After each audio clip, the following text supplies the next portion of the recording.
Good morning. Thank you all for joining us. And we have a couple of students who couldn't be here because of conferences and tests and senior activities, but we're glad that you all are able to be here today, and we think we've got an exciting program.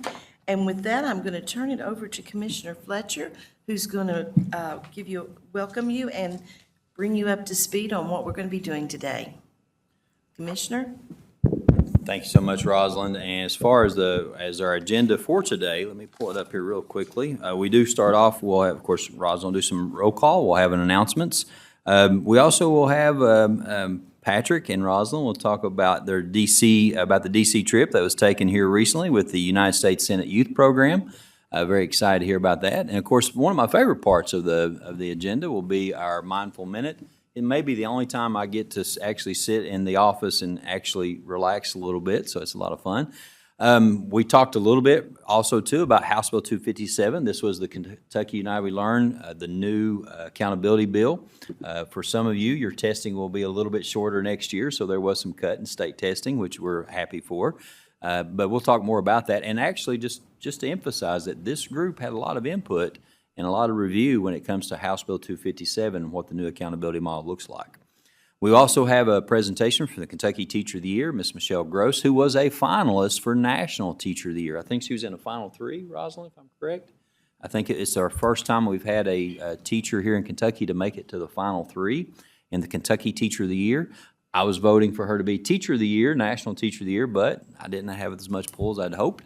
And then also, too, transitioning to our post-secondary student advisory council project. I've talked about this project with other groups. Excited to see what this group has to present when it comes to, I believe, ILPs and things of that nature.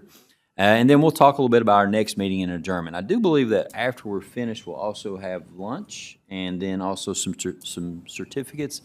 Thanking some of you for your service because some of you are seniors and will be moving on to your next chapter in life. So again, looking forward to the agenda for the day. And I'll turn it back over to Rosalind for roll call. Okay, thank you. And if you all will, I'm going to call the roll, and if you all will signify by letting me know that you're present. Teja Bassett, okay. Graham Borden. I believe he had something else today. Savannah Brock. Here. Delaney Crump. Lillian Dare. Vivian Fox. Manus Gala. Here. Patrick Grabovi. Here. Sorry to stumble over your name. Preston Graham. Here. Sophia Johnson. Here. Charlie Kincaid. Abby Ladvey. Seth Langford. Here. Gabby McAdams. Hadley Nichols. Here. Lacey Page. Here. Tara Rakesh. I think she's online. Was she on? Yes. Online. Daniel Ratley. Here. Lucia Sanchez. Prisha Shaw. Here. Allie Medina. Online. Here. Thank you. Eric Fidito. Here. And Harper Blake. Here. Okay, thank you all. And we're going to turn it back over to the commissioner again and let him do announcements. Oh, I'm sorry, Commissioner. I forgot to have them approve the minutes from the last meeting. If we could do that before you do your announcements. Could I have a motion to approve the summary from our last meeting? Motion made. Okay, and a second? I'll second. Who said? Daniel? Okay, thank you, Daniel. And if everyone would, in favor, please say aye. Aye. Opposed? Aye. Aye. Thank you all. Commissioner, I'm sorry, now I'll let you do your announcements. Thank you, Rosalind. I appreciate that. We go to our next slide, please. Just a few announcements to go through with everyone, all the way to one more, please. Thank you. We are changing our website here at the department. We're trying to make it more user-friendly. As a matter of fact, we've looked at some examples from across the nation, trying to make it a little more, for example, by groups. If you're a parent and you're wanting to do a search, then how do you make sure your website matches to parent needs or student needs? Basically trying to grab, we now group things by department, looking at maybe grouping it by a user group. So for example, if you're a teacher, there would be maybe a drop down, this section's for teachers, you can go from there. Also looking at maybe some AI. We do have already on our website Diego. So some of you may be familiar with Diego already, probably not, because we use Diego in the Office of Educator Licensure and Effectiveness.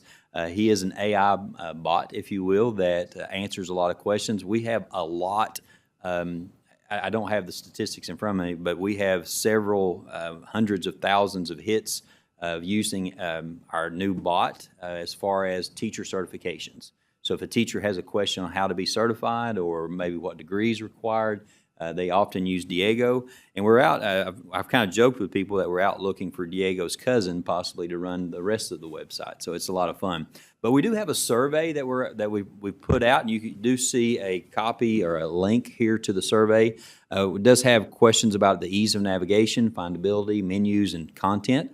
Also told our associate commissioner if we just change the search engine, I would be very happy, and we have already. So the search engine seems to be a lot easier and a lot more usable as it goes through, because there'll be times when you maybe type in something to our website and you get something that was archived that might have been from a law from 2023 as opposed to the latest one that's out there. So again, our already some improvements, but we're looking for more input.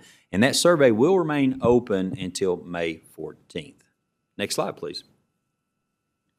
We did have several districts we had 5 districts from Eastern Kentucky that got together to talk about chronic absenteeism. For definition, one of the things that you're going to see a little bit later too, chronic absenteeism is now a part of the accountability model. This was not part of the proposal, but this was something that was requested by legislators for chronic absenteeism to be a part of the accountability model. So that you know, essentially, chronic absenteeism is if you miss 10% of the school year. So if we're 100 days in and you've missed 10 days, you're chronically absent. But if you're present the next day, you're below 10%, so you're not chronically absent anymore. So by the end of the year, how many students we have chronically absent would be a part of the accountability model. There are 36 states that have chronic absenteeism as part of their model. But we did have 5 districts, and you can see a picture here, and it was hosted by Southeast South Central, and I think in London, I believe, yes, on March 27th. And they were talking about how can we make sure that students want to be in school. We've talked about vibrant learning several times. We've talked about how we can make our school day more inviting, more engaging for students. I believe that's the best tool in the toolkit for chronic absenteeism. But again, it's always great to get people in the field together to say what's working to keep students in the classroom. Now, one other thing I'll add about chronic absenteeism, it is a part of our strategic goal to reduce it, but also some of the things that you see with it as far as districts are already impacted by absenteeism as far as your funding. So every district's attendance is based on that, on whether or not students are in classrooms. Now, with chronic absenteeism, the last thing I'll say about that is that's if you miss for any reason, excused or unexcused. So even if you have a doctor's note, you're still absent. We still have to count you as absent. Federal requirements, we have to count you as absent. So chronic absenteeism is whether you're in school or not. It doesn't include things like field trips, because technically you're at school if you're on a school field trip. But if you're at a doctor's appointment, you get a doctor's note, you're still absent, so that still contributes to chronic absenteeism. Our chronic absenteeism rate across the state has been dropping over the past couple of years, so we're very excited about that. But again, we also want to thank those districts that are part of this chronic absenteeism workshop that was held at Southeast South Central on March 27th. Next slide, please. One of the, as part of Senate Bill 9, I think it passed in 2022, we were looking at the Read to Succeed Act. And this is having Kentucky Reading Academies aim to transform literacy instruction across the Commonwealth, back to phonemic awareness, phonics, things of that nature. But a new analysis that we've done recently shows that our language essentials for teachers in reading and spelling, letters training, is making a difference for our districts. Drawing on data from 574 elementary schools across 135 districts, the study by the Kentucky Reading Research Center found that schools with more letters-trained teachers experienced stronger growth in the share of students reaching proficient level and a greater reduction of the number of students at the novice level. Some of the data that we've also found that if a student in elementary school has had a letters-trained teacher for 2 consecutive years, the proficiency levels of those students is at a much higher rate. As a matter of fact, you may have heard in the news like the Mississippi Miracle. Mississippi incorporated letters training for their teachers, and over a 10-year period had a dramatic increase in proficiency and a decrease in novice. And you have other states that have done the same. So for us, we've just implemented this actually implemented in 2022, and we're beginning to see higher proficiency rates, especially for students that have letters-trained teachers for more than 1 year. So very excited about that. Next slide, please. One of the other things, I visited Spencer County in my first year, and there's so many great things going on. As a matter of fact, you see here the Dream Home Arama event, which is hosted by our Kentucky Teacher of the Year, Michelle Gross. She pulls in students to design homes. They do 3D models. Some of them are 3D printed. Some of them are built. But they also, the most exciting part about this is they begin to pull in realtors, construction workers, architects, to actually critique the models, to say, have you thought about this for efficiency? Have you thought about this for as far as cost, things of that nature? So this is another example of what we like to call vibrant learning, because it takes the applications of geometry, of budget, of finance, and actually puts it into the real world. And you have students that are presenting to other professionals, if you will, their work. And some of you may have been a part of things like this. Some of you may have defenses of learning. This is something that's similar. But we've had defenses of learning in a lot of our districts, and we have seniors that are walking out of defenses of learning with job offers from local businesses. And again, they're showing them, this is middle school. There's not going to be many offers here, maybe some internships later. But again, it's a lot different to say, okay, you come in, I want you to do these worksheets, maybe draw a picture of a home, how much it costs, versus actually building a 3D design and presenting that to realtors, to architects, to say, what's your input? And again, a very exciting event that goes on in Spencer County each year, and again, hosted by Ms. Michelle Gross. And we'll hear from her a little bit later. Next slide, please. Always great to share accomplishments from the people across the Commonwealth. And here we have Dietrich Kinney, who is entered in his 3rd year as principal, Paducah Tillman High School. And he was recognized by as the 2026 Kentucky High School Principal of the Year by the National Association of Secondary School Principals. We've had the National Principal of the Year. We've also had, in recent years, the National Superintendent of the Year, Rob Warren from Clayton County. I'm sorry, Rob Clayton from Warren County. Forgive me, Rob, I apologize for that. But again, he was named as National Superintendent of the Year maybe 3 years ago, and now we have a National Principal of the Year. If you want more information, you can read more about Principal Kinney on Kentucky Teacher, and we'd like to congratulate him and Paducah Independent for this great award. Next slide, please. We had Kentucky students that showcased, we had 1,700 students from across the Commonwealth showed off their technological skills during the 2026 Kentucky Technology Student Association, or the Kentucky TSA State Conference on March 16th through the 18th. And Kentucky TSA is a career and technical student organization that supports students engaged in STEM education in conjunction with the National TSA. We had more than 16,000 students to participate in this TSA.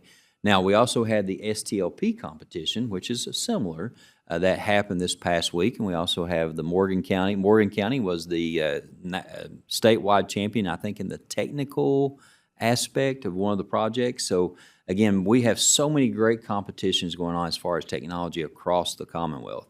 I'll say a little something else about STLP. I think that the last number I heard they have 2 awards presentations, and the one in the morning just dealt with graphic design and different compartments of that. 3,600 entries from across the Commonwealth with that. So to see 16,000 students, 16,000 students participating in TSA, STLP, and other competitions, to me is a bright spot in being a part of that. I did get to fly a drone this past week, and it's kind of funny. The middle school kids like, "Can you fly a drone?" I'm like, "Yeah." "Well, you seem to be pretty old." Well, technology still works at the age of 52, I promise. But with that being said, it's a lot of fun to see the younger students that look at you and say, "Okay, are you sure that you can use that iPhone?" Sometimes I question it, but yes, for the most part, I'm fairly proficient. But also to see the robotics. There was sumo bots that was going on the lower level, different robotics competitions, all the way to seeing students design from things from water treatment to school safety, all related to technology.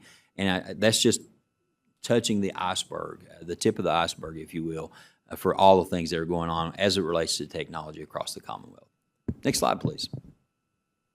Speaking of student organizations, we have had 5 state conferences. As a matter of fact, I think we have one going on now, yes, at the Galt House, and that's FBLA. Maybe one of our students is at the FBLA State Conference now.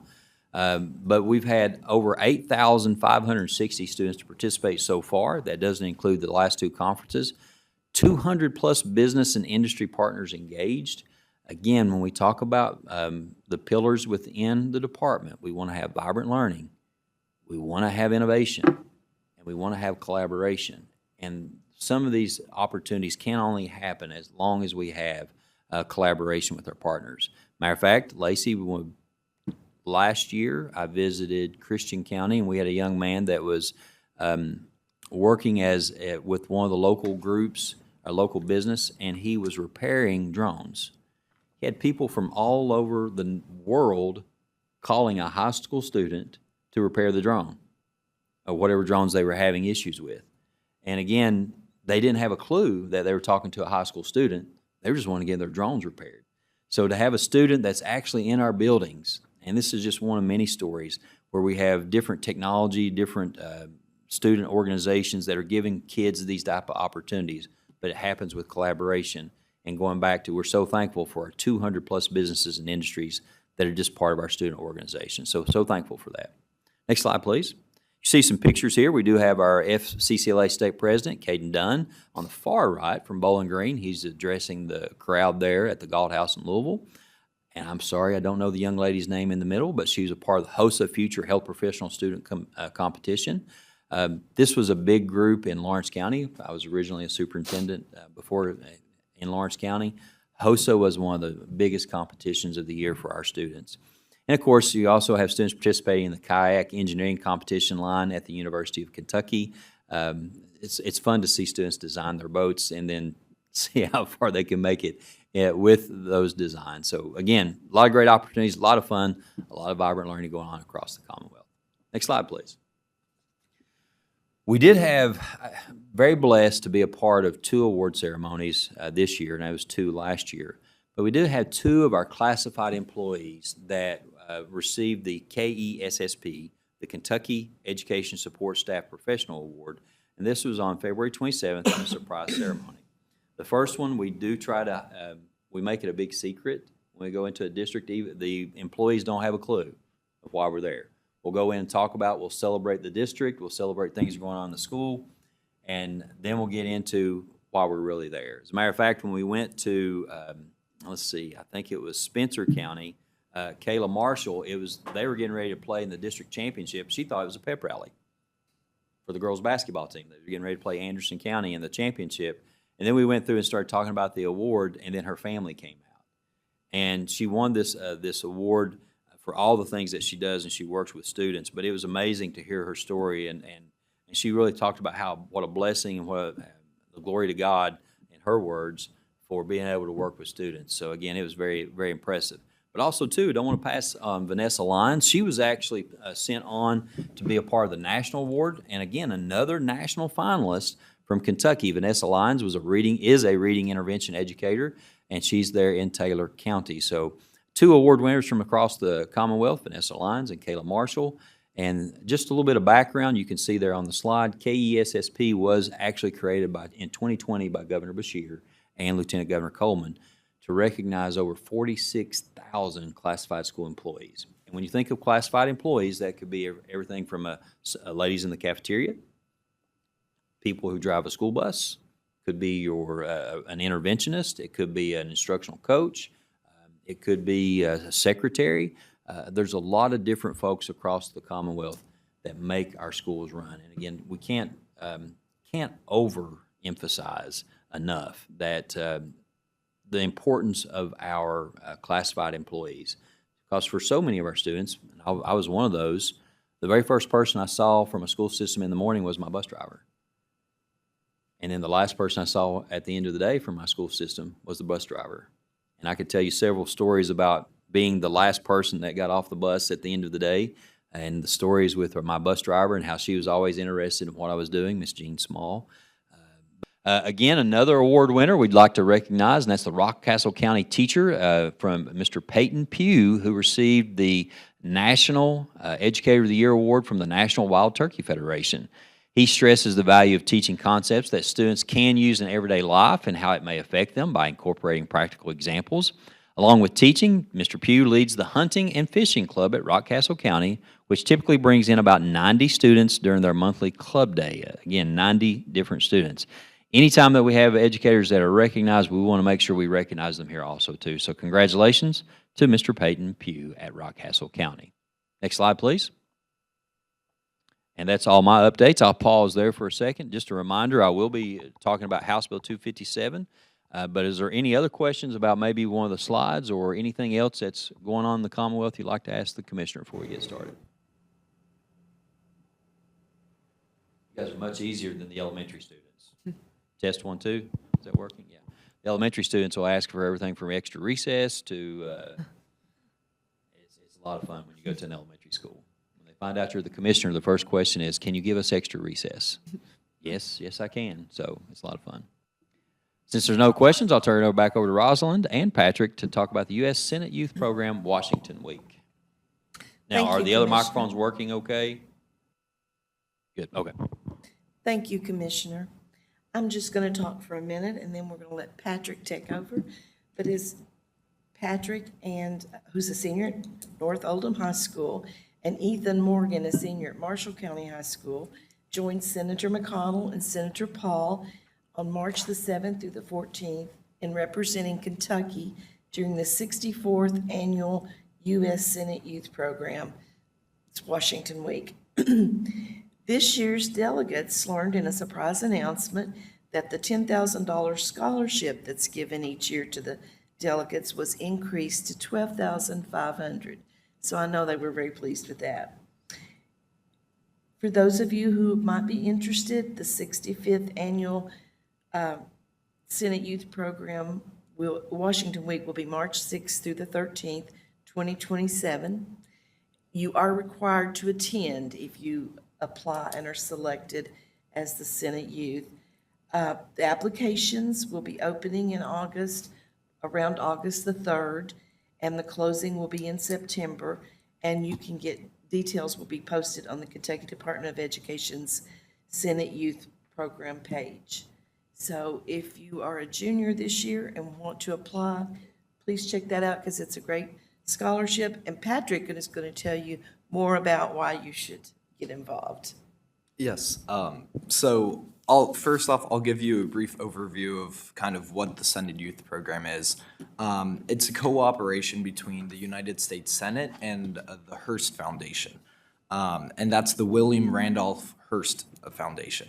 That name might not be familiar to you, but it goes back to the Gilded Age. So you're thinking Rockefellers, the Vanderbilts, all of these very wealthy families who made their money in a time of when our country was prospering. And so did William Randolph Hearst. And now the foundation is, it's a corporation that owns a lot of news stations. But their goal is to give back to the country that gave them so much. And that really resonated with me.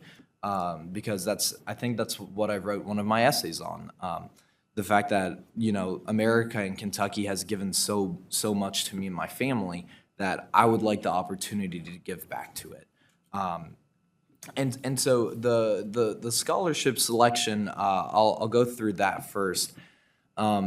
First off, the scholarship is fully paid for and funded by the Hearst Foundation, which is an independent nonprofit, and the U.S. Senate, it just sponsored it with Senate Resolution 324 in 1962. So this was, I believe, the 64th annual Senate Youth Program.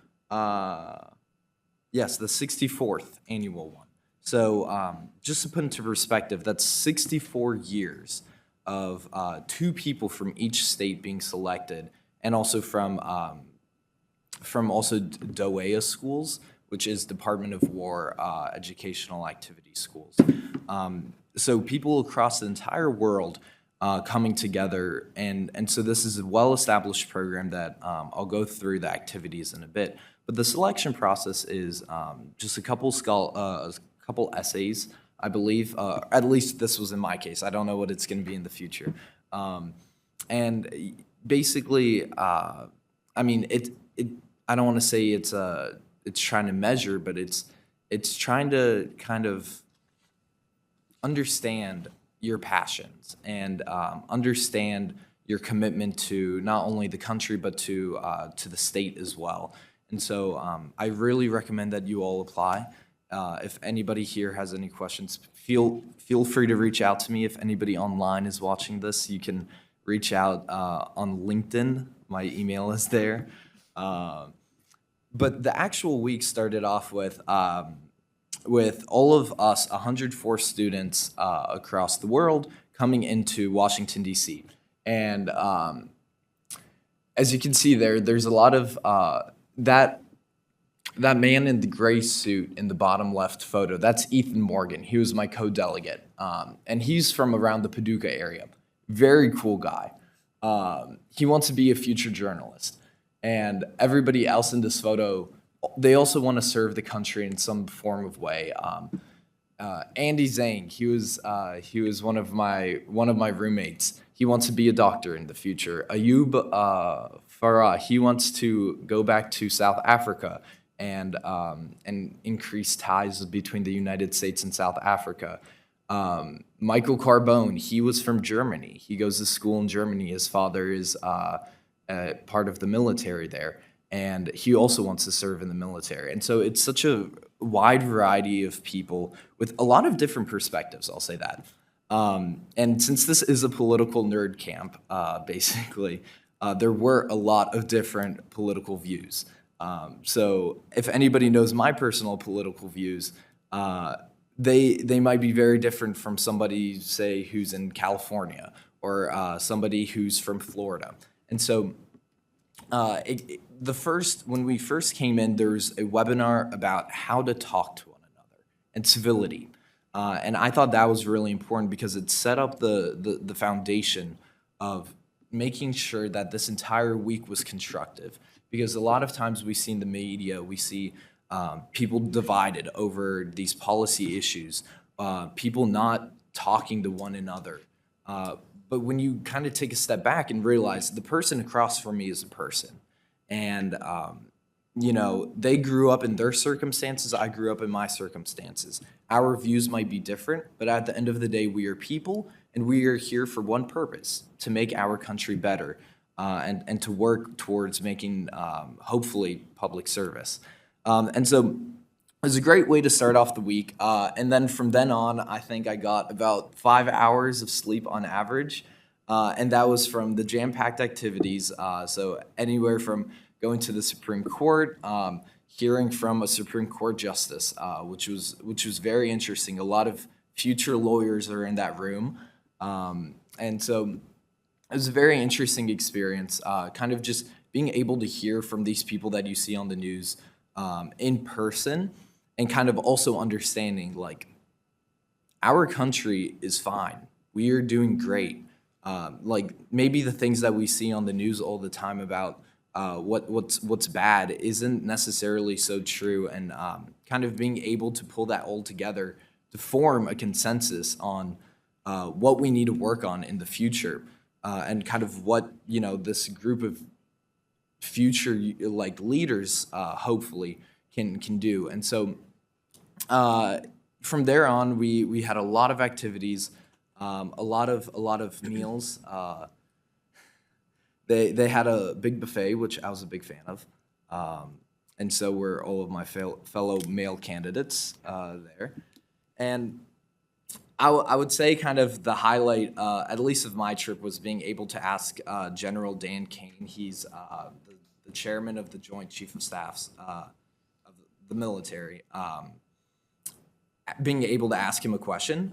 So I'm decently interested in like military operations, and I should mention that everybody, every like delegate group in this program has a military mentor. So that's somebody from the military, and I had this one lieutenant colonel. I won't say his name out of respect for his privacy, but he was like, just to say, he was.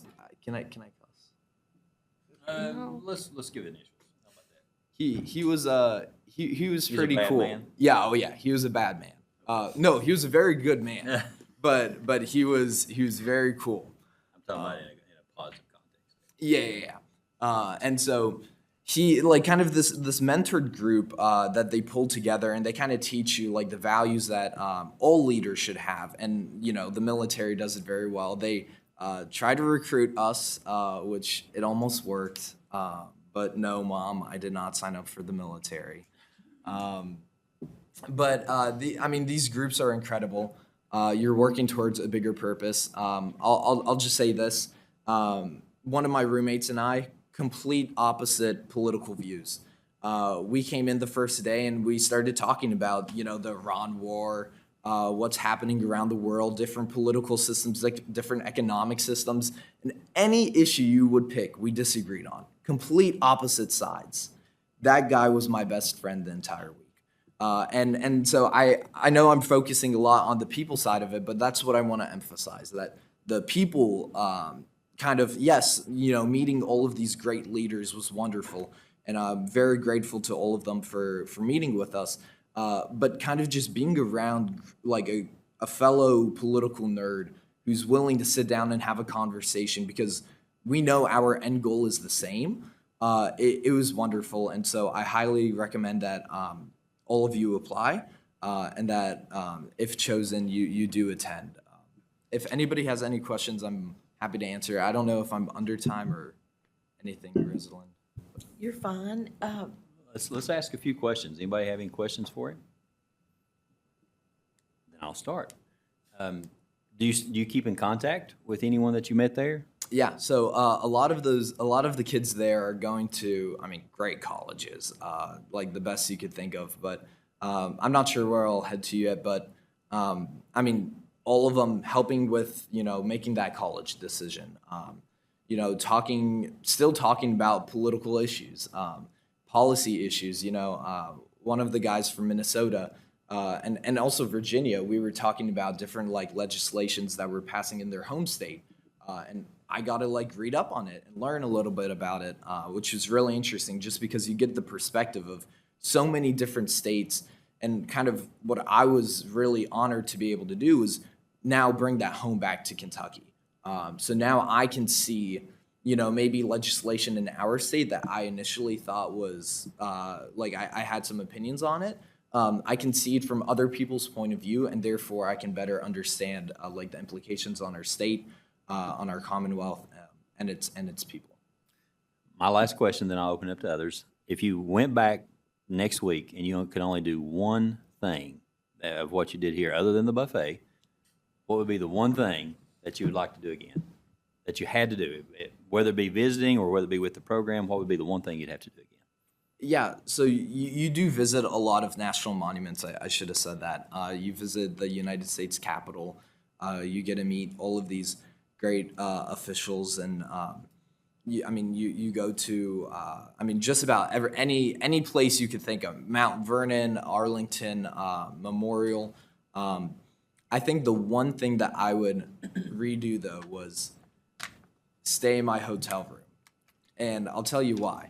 It sounds like an odd answer, but in my hotel room that they had, we every night we would bring around like, I don't know, six to eight guys, and we would just sit down on the bed and talk politics. And we would talk politics about until like 1 a.m., 2 a.m. And just that conversation, like the camaraderie, just the understanding the different like political aspects, the different perspectives. That really was like something that I derived from the program. I thought it was invaluable. I think one of the things in my experience is one of the best things that you can do is that networking and sitting down and talking to other people. Who knows when you're going to run into them again or in what capacity that you may run into them again. As a matter of fact, my very first year of teaching, intern year, had another intern teacher who became good friends. Unfortunately, we didn't get to talk to each other. We didn't talk to each other again for about 20 years. Just so happened we both became superintendents the same year in 2 different areas of the state. Yep. So able to catch back up and see, okay, what did you learn over the past 20 years? What did I learn? And we could share. So again, the importance of networking and getting to see different perspectives. And I think you can't overemphasize, you can't overstate that enough, in my opinion. That's, it's good to have that opportunity to see other people, talk to other people, and learn from other people. Yes. Questions, other questions? Anyone thinking of applying? Yes? I'll ask a question if I may. Actually, I'm just going to have a request.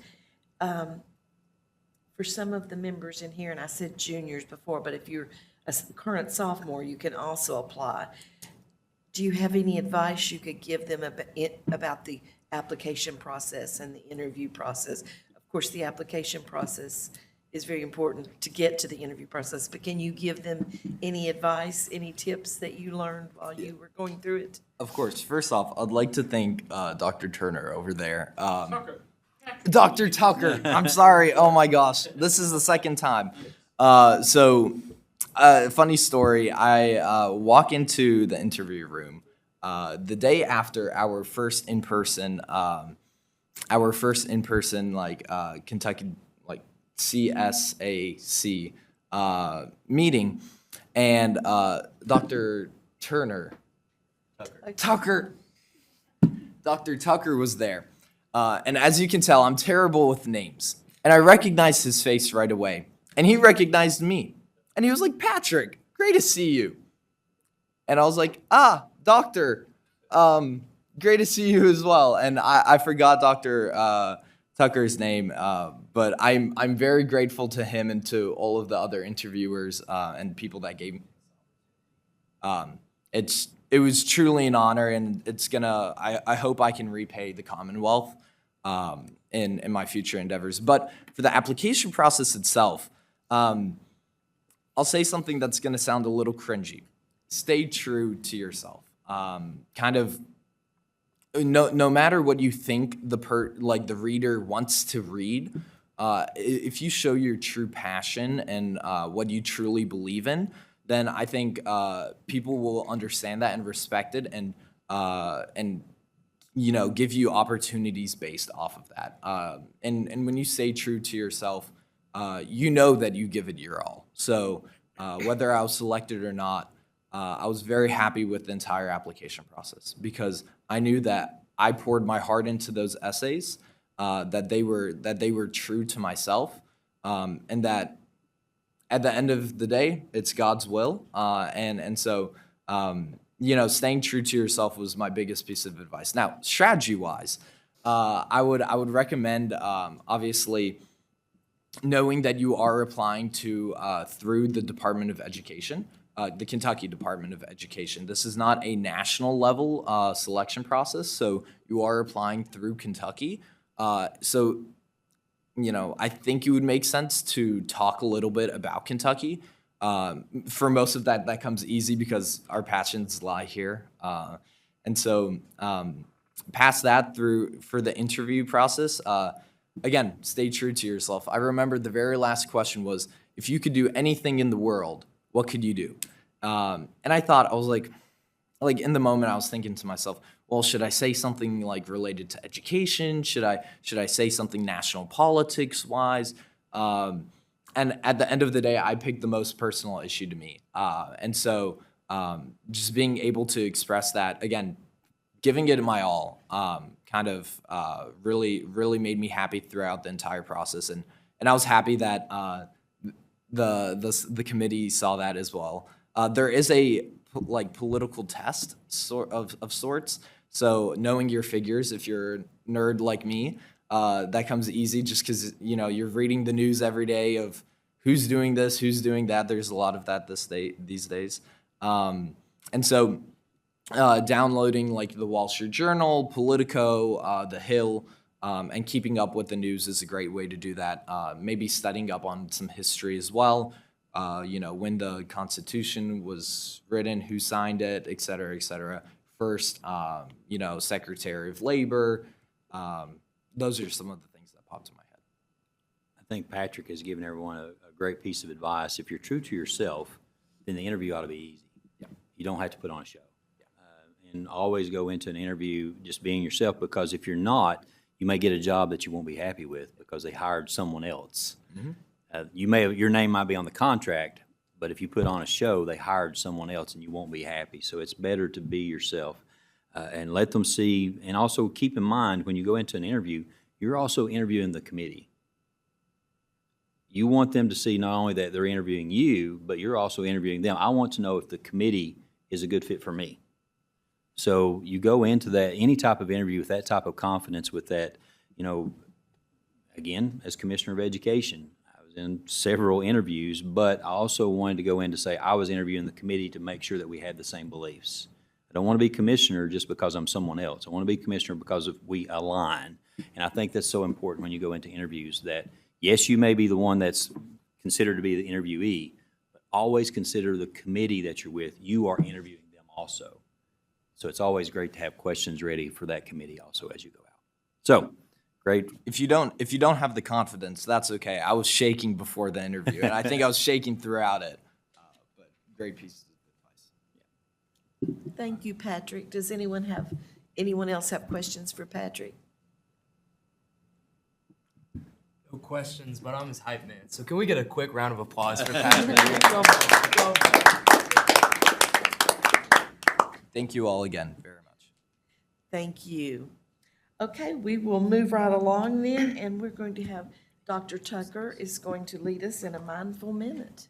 Dr. Tucker, I'm going to change your nameplate on your door to Dr. Turner. Just so we're going to put a little AKA Dr. Turner underneath. Well, Commissioner, I have to admit, we threw Patrick and some of the interviewees for a loop, just a friendly loop, because he had to remember my three last names, Thomas, Woods, and Tucker. So he did great. Patrick and Ethan did a wonderful job of representing Kentucky in the United States Senate Youth Program. And let's give both of those young men a round of applause.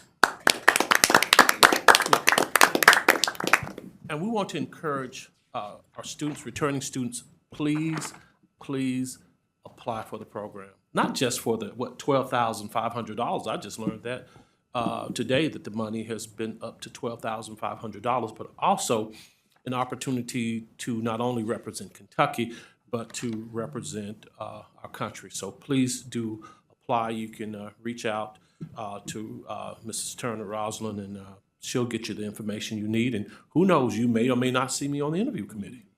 Okay, moving on. Next page, please. It's a wonderful time to have this mindful minute, and for us to take time out to be mindful and to think about our well-being. As you all know, Dr. Michelle Searcy generally leads this. She's been out convalescing, and so please keep her in your prayers and your thoughts as she gets well, and she's really excited to come back next year and lead this group. So to do a quick recap, we're going to have a small conversation about our last Mindful Minute, and where we explored the health triangle, this physical, mental, and social, in our social well-being. And if that triangle is not perfectly balanced, something is going to be off in your life. It's sort of like driving a vehicle with a flat tire. It's not going to work. So please continue to prioritize your physical health. You get in, you go to your doctor's appointments, you get out, you exercise. Prioritize your mental health. Make sure that you're taking mental breaks. You're reflecting, as the commissioner said earlier.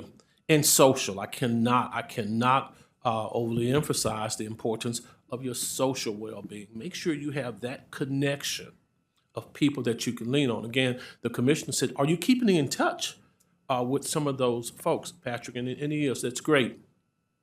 Several of you will be graduating here soon. Stay in touch with your teachers. Stay in touch with your students. That social dynamic is so important. So again, let's keep that triangle balanced. And then we also practice progressive muscle relaxation. Now, how many of you are practicing that? You still practice that? Show of hands? Show of hands. It's important. Now, you may not think that it's a big deal to tense up those muscles and relax. It really is. Especially as you get older and you become an older person like me, it is fantastic, not only for your mental well-being, this muscle relaxation, but also blood pressure. It will reduce your blood pressure. Now, you find yourself excited or anxious, some of you are getting ready to take these final exams, make sure that you take time and relax and breathe, and you'll watch yourself de-escalating and you'll watch your blood pressure decreasing. Next page, please. So let's take a moment to do a grounding exercise to be mindful of the present, to be mindful of the here and now. So just take a deep breath. Come on, let's take a deep breath. In and out. Very good. So let's do a quick year-end reflection. And we want some volunteers, so if you haven't participated so far this morning, we want you to take a minute and reflect on these questions. These questions are sort of what I call the rose, the bud, and the thorn. The rose, sort of like the highlights of this year. The thorn, some of those prickly challenges you've experienced. And the bud, something that is growing, is becoming beautiful, and that you want to really grow in come next year, whether you're headed back to high school to finish up your high school career or you're headed off to college. So were you able to meet the goal you set for yourself at the beginning of the year? Would anyone like to speak on that? Yes, ma'am. So I've had quite a lot of academic goals that I set for myself at the beginning of the year. And I think one of the important things I learned is that even though I didn't accomplish all of them, I did accomplish new goals, and that my goals changed in important and valuable ways, and I was able to accomplish the things that really mattered. Very good. Anyone else want to speak on that? Yes, go ahead, Sophie. At the beginning of this school year, I also set a lot of academic goals for myself, and I did see in the same way that they evolve as we evolve. This is like a very important moment in our lives that we're growing much more frequently than we will. And through all that, I did accomplish the goals I set, but I also realized that if I set my goals higher and I don't accomplish them, I'm working towards bigger things. And I'm pushing myself and finding my limit instead of setting my limit below where it could be. And I just feel like that's it was a goal I set on accident, but learning that about myself was probably the biggest goal that I achieved. Okay, very good. Anyone else? Okay, I'm practicing my teacher wait time. Okay. Anyone else want to talk about what did you learn about yourself while working towards that goal? Yes, sir. Austin. I learned how to be more lenient with myself. Like, I used to get so upset if I didn't accomplish something perfectly the first time. And I learned in a hard way that not everything's going to be perfect or the way that you envisioned it. So I learned giving yourself a little bit of grace and accepting that things aren't going to be perfect the first time you try it. It's helped me like inside the classroom and out, and it's helped me a lot mentally. It's helped me calm down a lot more and kind of take a step back and put it into perspective of how much I've accomplished as a person as opposed to the things I've done wrong. So just kind of giving myself more grace. That's what I've learned about myself. Is that a Hopper over there? Yeah, it's me. Okay. Oh, there you go, Hopper. Oh, I don't have anything in mind to say. I just, Okay. you put me on the spot. Now, I'll save the last question. Would like for you to talk about the last question and even your time, and you can, Harper, think about the time you've served on the board as well. You know, Austin just shared one of the biggest challenges, really, for each of you. Each of you is a high achiever.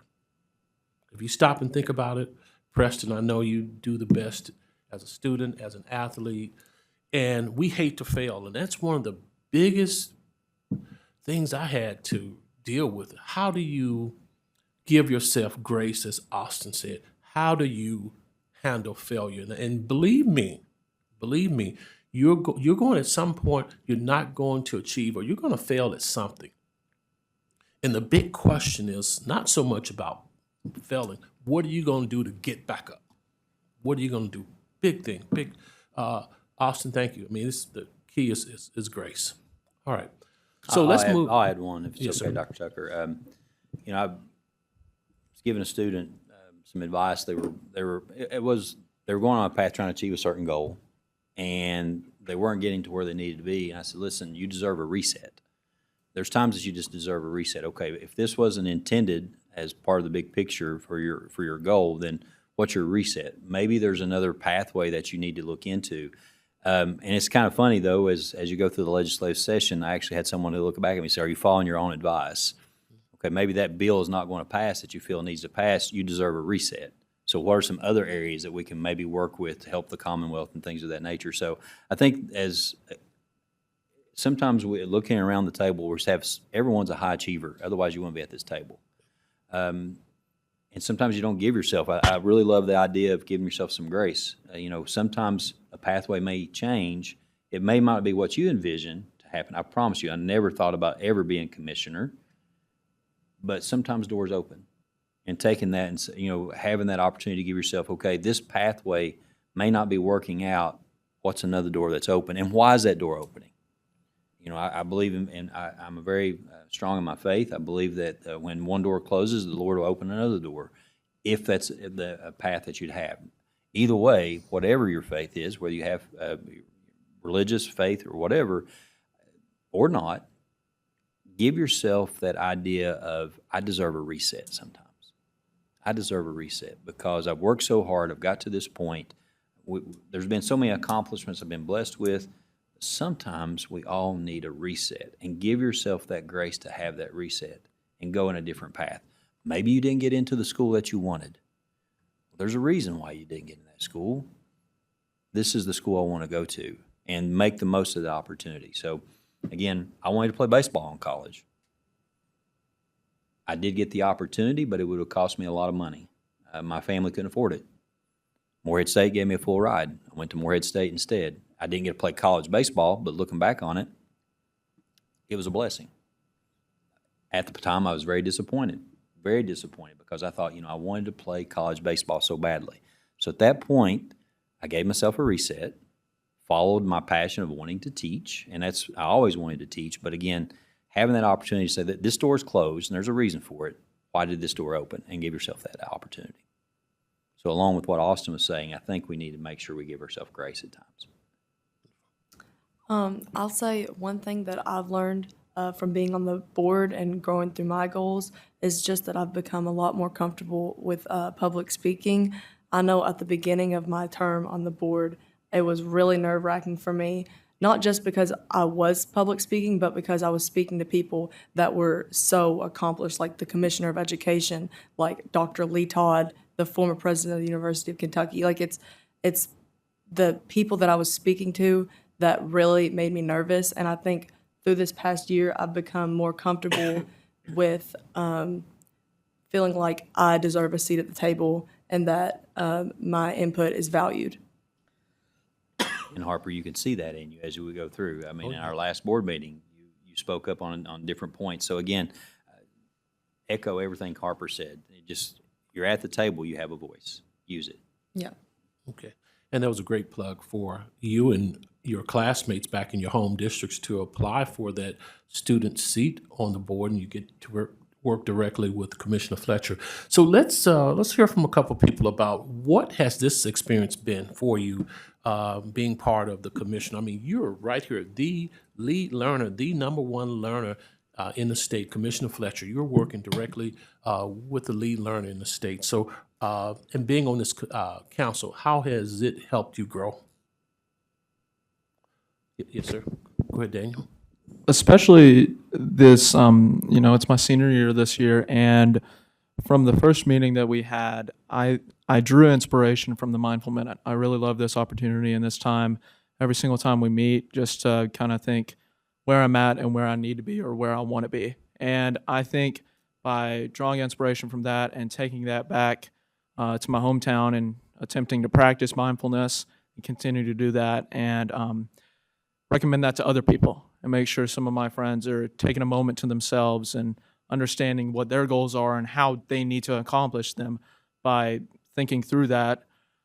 I think having these experiences have been they're amazing. And I'm so grateful to be here with everybody today and just that we can all just have this moment and really learn from each other. And it's just been a great experience overall. One door closes, another opens, really meant something. And being part of here, just being able to show up kind of means a lot for me on that end. I wasn't really sure what was I gonna do. I was still a freshman. I didn't really know what I wanted to do with my life yet. And I think the one really biggest takeaway I have from this council is just getting to see so many people from so far away from me. I mean, I'm from Frankfort, and while it's the capital, it's a really small town. You don't really see a lot of new faces. Everyone kind of knows everyone here. And so the biggest takeaway I have from this council is just getting to see so many different opinions and different thoughts and different experiences from all over the state. And even further, because I know a lot of people here have experiences, outside of Kentucky too. So yeah, just getting to connect here and then getting to form that one big consensus with so many different perspectives all around us is pretty cool. Seth? One thing I really want to press is that this council has been so amazing. As I'm exiting my senior year, it's really taught me to lean on my supports and to see the other people around me not as factors of the environment that are doing so many big things, not just big names, but people I can turn to when I need something and people I can help when they need something. And I think it's really rewarding to have that network of reliable, intelligent, and wonderful people around me. Next slide, please.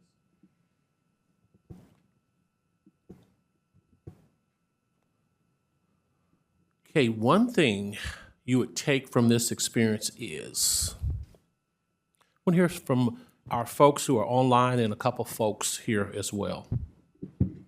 One thing you'll take from this experience is what? I've already spoken once or twice, but I'd like to go again. The biggest thing that I know I'm going to take from this is, like you said a second ago, you don't see perspectives from out of your little bubble very often. And I'm from a very small bubble. My county is very tiny, my school is very tiny, and this was a big accomplishment for myself, my school, my district, the fact that I got to come here. And you said if you're at the table, you have a voice. And I've established my voice, and realizing that I can do that and accomplish such large things from such a small place, and showing other people where I'm from that they can do that as well. It's something that people don't really talk about. And just being able to be that person that people know that's done it, that means they can do it too, is such a big thing to me. And Sophie, you've done a wonderful job. You've really represented your family, your county, and our state well. So thank you for pushing yourself on that. Thank you so much. Absolutely. And the last thing, if you could give advice, especially our departing seniors, if you could give advice to next year's council members, it would be one thing. Let's go ahead. I would say, don't be afraid to talk. Like, I know it sounds super simple, but in my first 2 years doing this, I was very scared to say anything because I was scared that I was going to be judged, or I was scared that I wouldn't be taken seriously. But kind of like everyone's saying, we're all here for a reason. We all have a voice here. So even if it's just participating in the Mindful Minute, or if it's asking a question, or just having a conversation on the side, don't be afraid to talk to somebody or talk to a higher up. Just, talk. That's about it. Very good. Thank you, Austin. Anyone else? Just go ahead. Kind of echo what Austin just said and kind of go back to what Harper just said, or Ed a couple minutes ago. It can be nerve-wracking. Everyone in this room has a reason for being in this room. Everyone in this room is very accomplished in their own right, and it can be nerve-wracking to speak up, especially in the face of such high accomplishing people. But the thing to remember is, and one thing from KBE that I always remember is, those high accomplished people, they want to see you succeed too. They want to see you give your best and give your all to this. So please speak up. Know that you will be supported no matter what you come up with, no matter what you say. I appreciate that. All right. Anyone else before? Yes, sir. Go ahead. I would Teos. definitely say just be really open to what everybody has to say. I'm from Lexington, which is a pretty big city, and listening to other people from like smaller cities like Sophie, like what you were talking about, and just really listening, getting to know these people and kind of how these towns work was really interesting to me. And just go in with an open mind. Thank you. Thank you. Appreciate it. All right. We'll move on to our last slide. I want to leave you with two quotes from two very important people. The first quote you may recognize from Steve Jobs. It's from his 2005 speech that he gave to Stanford University. And some of you may have used this quote, you may have heard it, or you may be planning on using it. And it really encapsulates, it really summarizes the themes that were mentioned here by our council members. And he said, you can't connect the dots looking forward. You can only connect them looking backward. So you have to trust that the dots will somehow connect in the future. And, as Patrick said, if you were to summarize this, that you have to look back at your previous failures, your previous challenges in order to move forward. You may not have been selected the first or second time on this council, or in the student council if you decide to run for it at your next college or university, but use those experiences. And then the last quote I'll leave with you. I don't know if Dr. Cersei, this is her original quote or not, but this is one of her favorite quotes, and here it is. It's that never underestimate the power of your voice, and that's what we've heard here, the importance of voice. The world needs your ideas, your courage, and your leadership. Thank you. You've been a wonderful, wonderful group. And those of you who are coming back next year, we look forward to reuniting with you. And those who are headed off to your college careers and other future successes, you certainly have the backing of the Kentucky Department of Education. Thank you.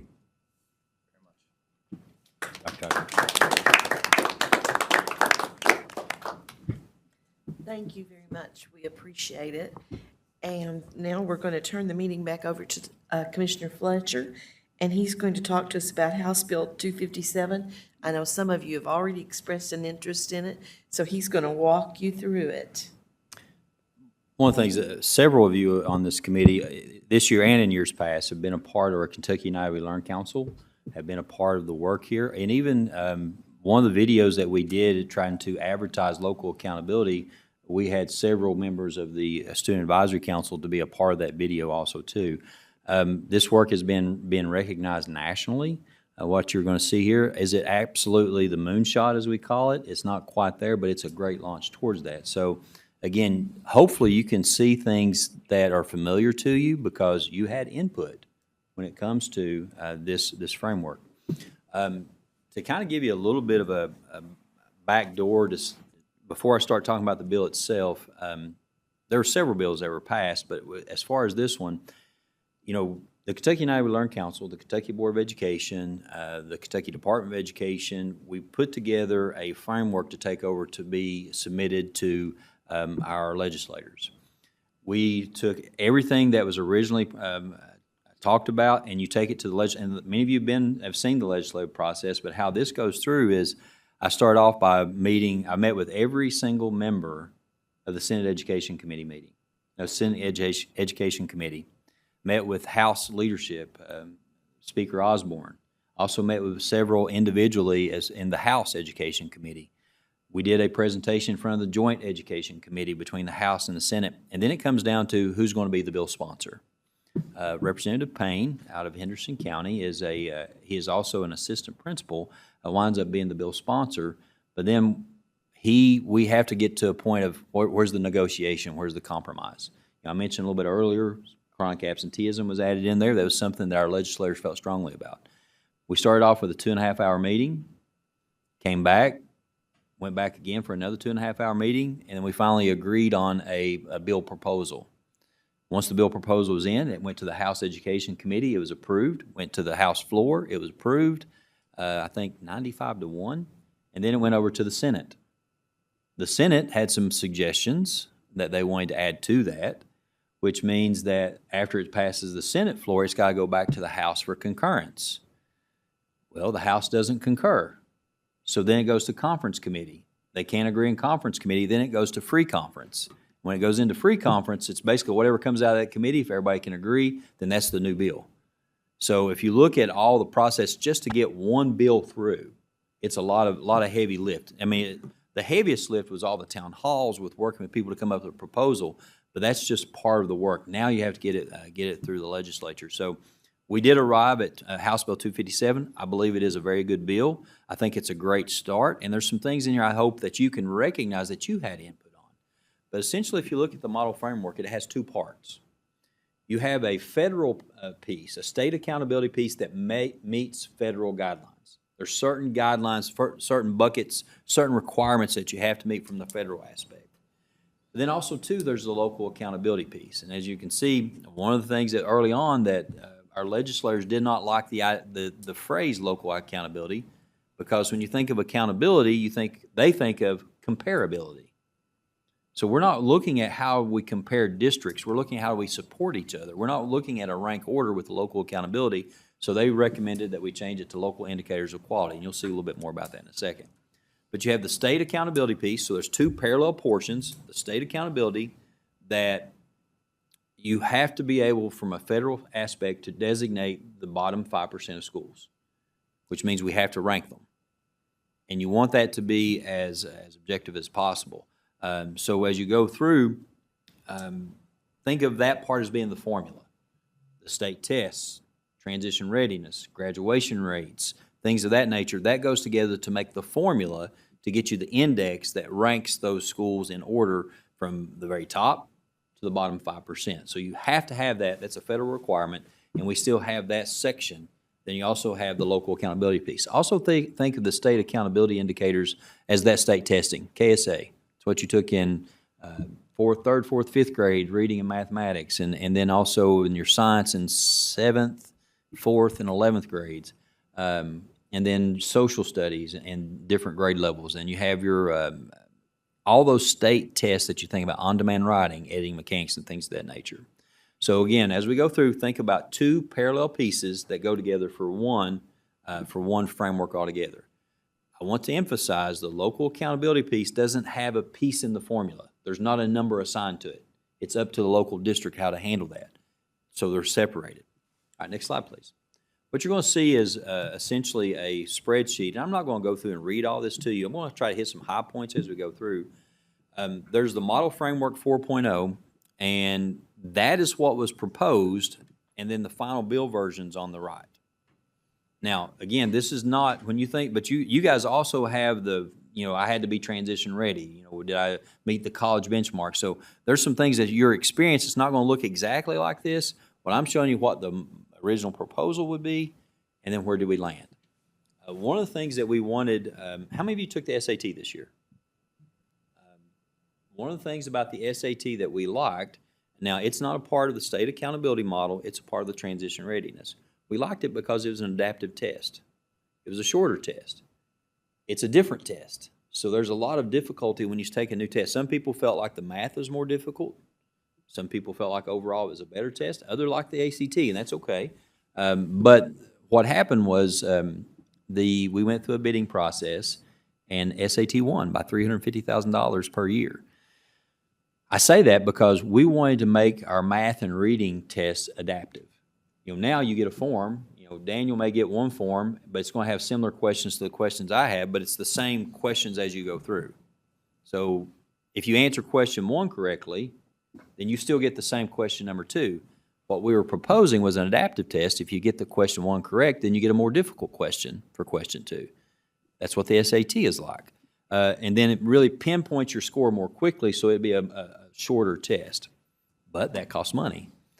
So that did not get approved in the final approval. But what did happen is, you look on the right side, overall, we still have math, science, social studies, and reading is what's going to be assessed in the normal grade levels, but on-demand writing and editing mechanics has been removed.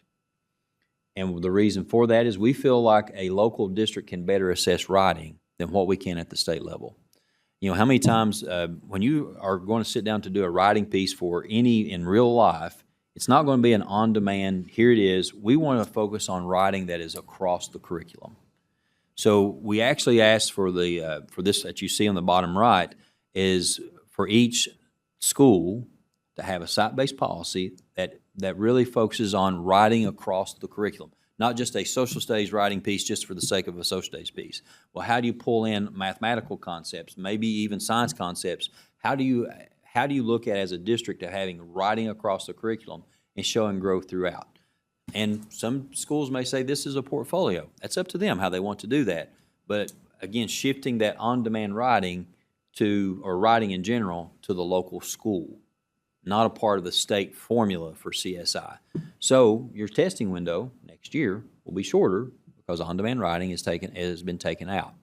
And so does editing mechanics. Again, we truly believe that your English teacher can do a better job, or your science teacher, social studies teacher can do a better job of assessing your writing skills and showing the growth throughout the year as opposed to one test at the end of the year.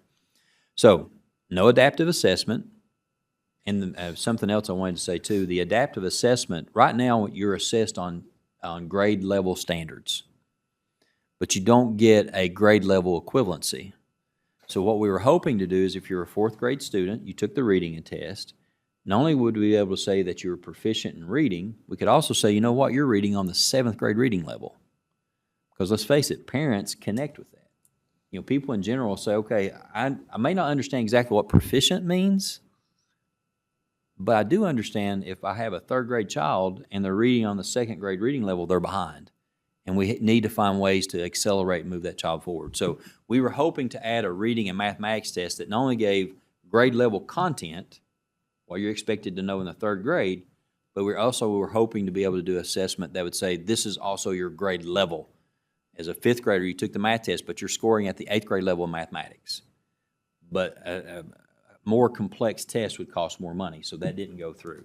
We still have reading, math, science, and social studies, and again, the on-demand writing has been removed. Next slide, please. I'll try to go through these a little more quickly. Some other things that you're going to see, I'm going to talk more about what's on the right. Districts were basically part of the evaluation was on change. How did this year's 3rd, 4th, and 5th graders do on the assessment as opposed to last year's 3rd, 4th, and 5th graders as a group? One of the things that came out resoundingly from our Kentucky United We Learn Council is we wanted to look at individual student growth. In other words, you came in, where did you come in as an individual student, and where did the teacher take you?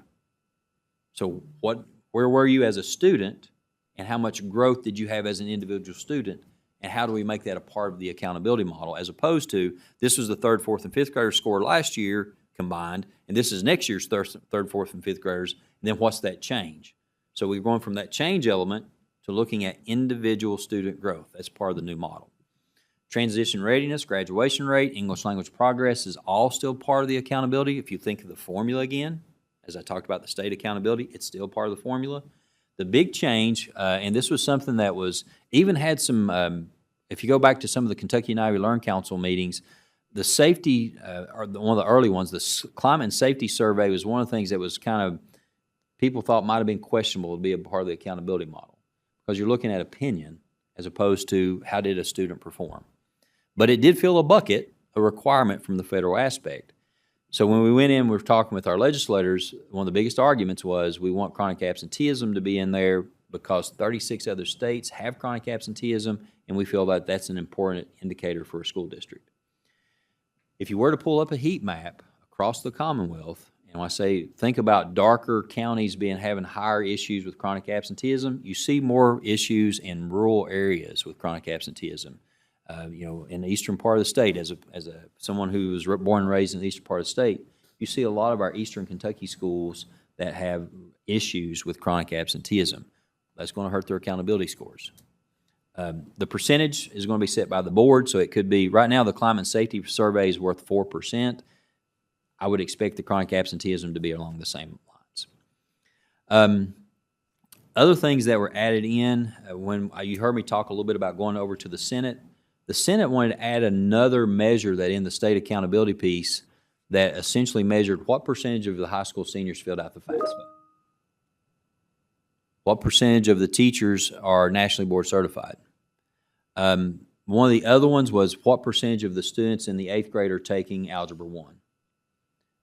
To me, and again, I've talked with the senator about this, I felt like you were measuring adult behavior, not really student behavior, because if you're a senior and your parents don't want to fill out the FAFSA, and some parents don't want to. I mean, they either feel maybe they're not going to qualify, or you know what, I don't want to put my personal information on the FAFSA form. So that was changed to we have to report it. So it's not part of the formula, but now we have to, every school has to report what percentage of their students, seniors, finish the FAFSA. There are 12 states that have FAFSA completion as a graduation requirement. But of those, all 12 of those states also give this opt-out waiver. So if a parent says, you know what, the district has told me the importance of the FAFSA, but I still am not going to, I'm going to sign a waiver, say I'm not going to get it, then that is a graduation requirement checkbox that a senior would get. So the compromise here was instead of adding these 3 other additional parts for CSI calculation, was just make it part of reporting. So that's, when you go in and talk with legislators, it's about compromise sometimes. And so we felt good about this. Now, there is a part of the law that says by July 2030 that these targeted measures would be a part of the overall calculation by 5%. I'm hoping that I'll be able to convince the legislators otherwise by 2030. We'll see. Next slide, please. All right, before we get into that, now there's the local accountability, and this is the most exciting part, so I'm going to stop there for just a second. Do you have any questions on the state accountability that meets federal requirements? Anything at all? No? Alex? So, for the climate and safety thing, will we still be measuring how safe our schools are? I'm just trying to wrap my head around that.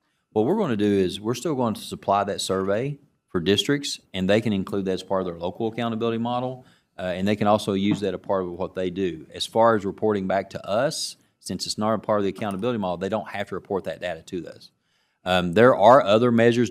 A lot of districts already use other surveys to be a part of their Kentucky Center for School Safety plans, so that's important to have there too. But as far as reporting it to the state, that's no longer a requirement, but we're still going to make that survey available for districts if they want to administer it and use that data.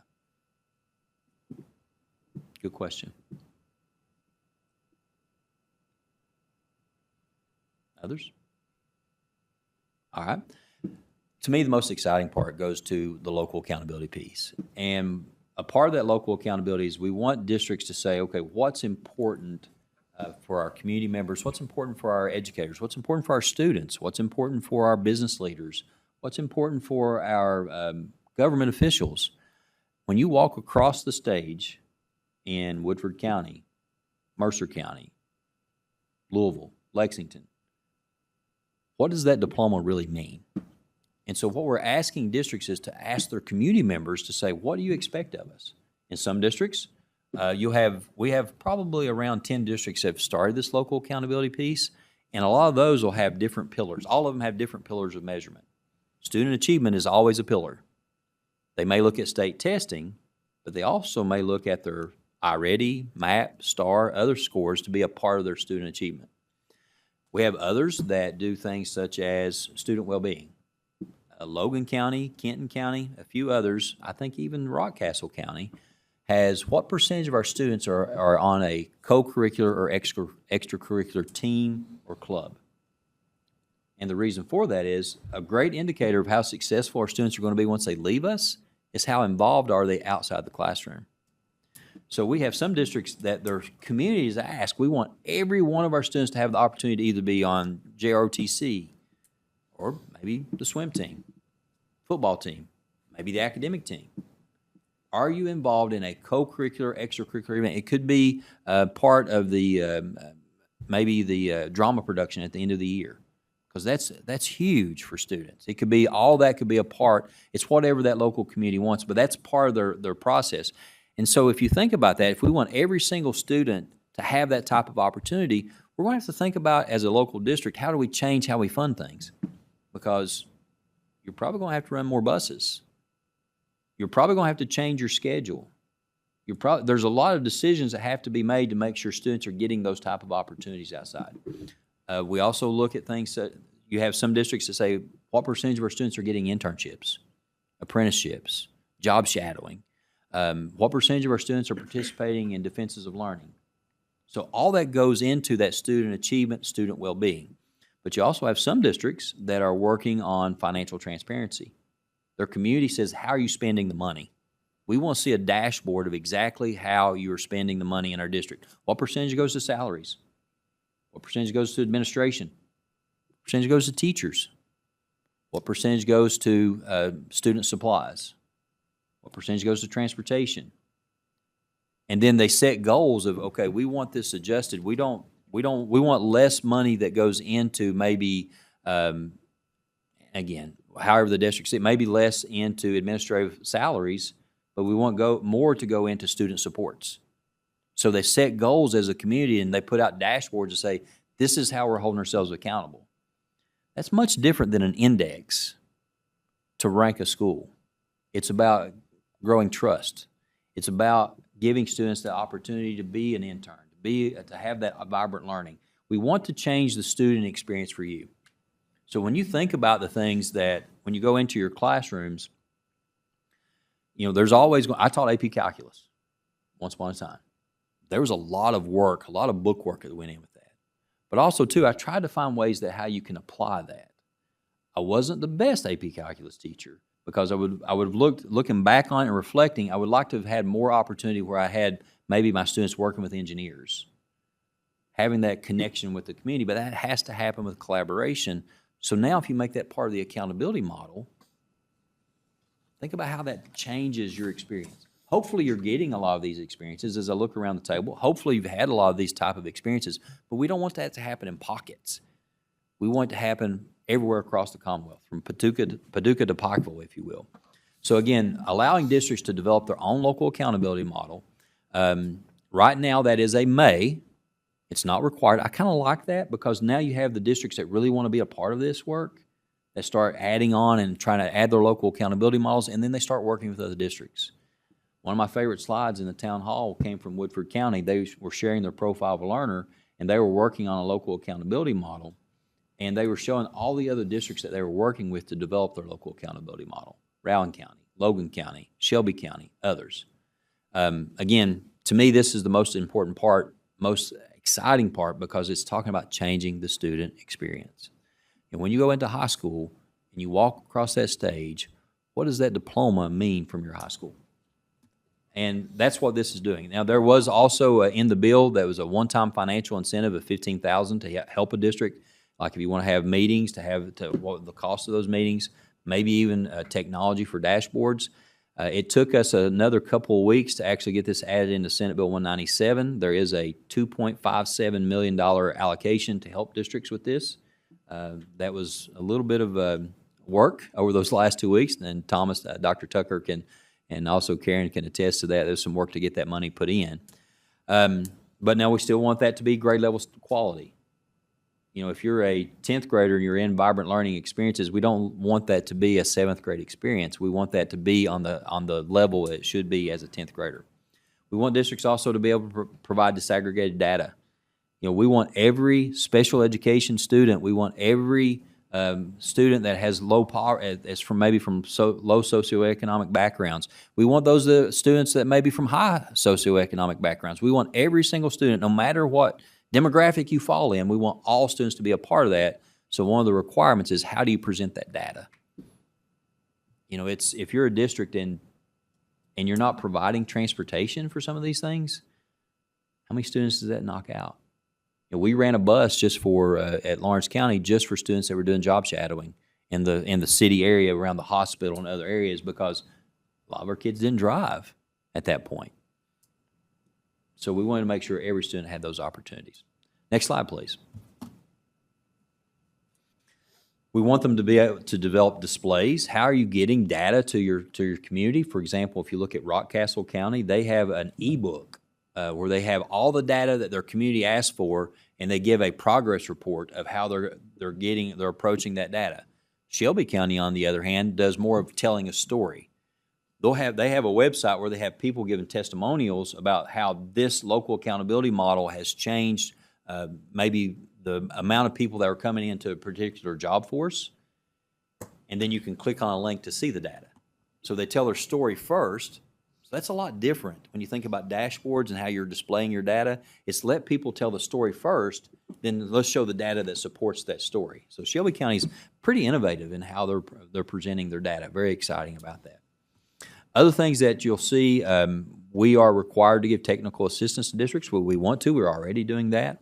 We want to make sure that districts have the opportunity and they understand the process. As a matter of fact, if you get on our website, there is a local accountability guidebook and toolkit that will walk through 6 different action steps to get a district to the point where they have their own local accountability model. I'll skip over the interim assessments. That wasn't approved. Next slide, please. The science assessment didn't change, so I'll leave that alone. The other thing that we asked for, we actually wanted an external evaluator to come and look at local accountability models, not to evaluate, but to say these are the models. So if we had a group that was doing a model job of providing internships, we want to be able to post that on our website. We wanted someone outside of KDE to come in and say, we evaluated these different things about the model, and then these are about the local accountability piece. And these are the models, so if other districts want examples, these are the districts you can go to. That didn't get funded either. Next slide, please. So I'll stop there. But as you can see, there's 2 parts. Again, the local accountability that meets all the federal requirements where we classify for CSI. And the second piece is that local accountability, and we really are trying to push this. This is something I believe can really change the student experience for the good. I think there's a lot of great things going on in our Commonwealth.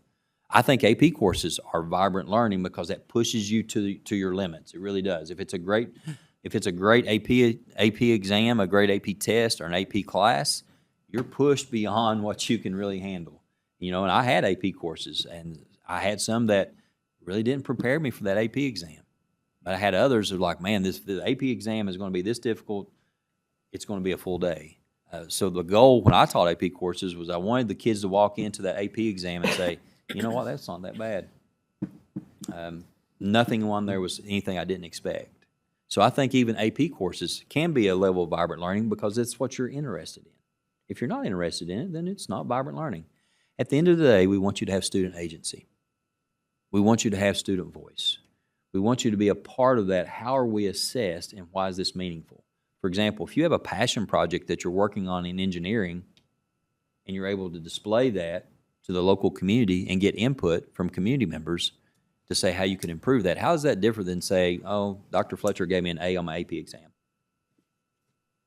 Which is more meaningful? I know the A looks good on the transcript. I'm trying to say it doesn't. But if you had an engineer to come in, or a team of engineers to come in and critique a project that what you learned in AP Calculus and give you examples of how you can grow and how this is going to get you ready for what's next, that's different. that's vibrant. So I'll stop there. Questions for me about House Bill 257? Yes. This is really two questions in one, but first, what is the timeline for implementation of the bill, and do you plan on advocating continuously for the things that were not included that we still wanted? Yes on question two, because one of the things in talking with the Kentucky United We Learn Council, we want to go back with legislators to say these things were left out. But I think that as a education system, we have to take what we've gotten so far and show how that's making positive, and then build trust with legislators. We can show that more districts are taking on this local accountability model to say, okay, maybe we can implement other parts. But I think it's up to us to build that trust first with legislators. You know, we don't want our SAT or ACT scores to drop. We don't want, as far as, I think kids are so much more than a test score. So I'm not focused on test scores. I'm focused more on what do you do next.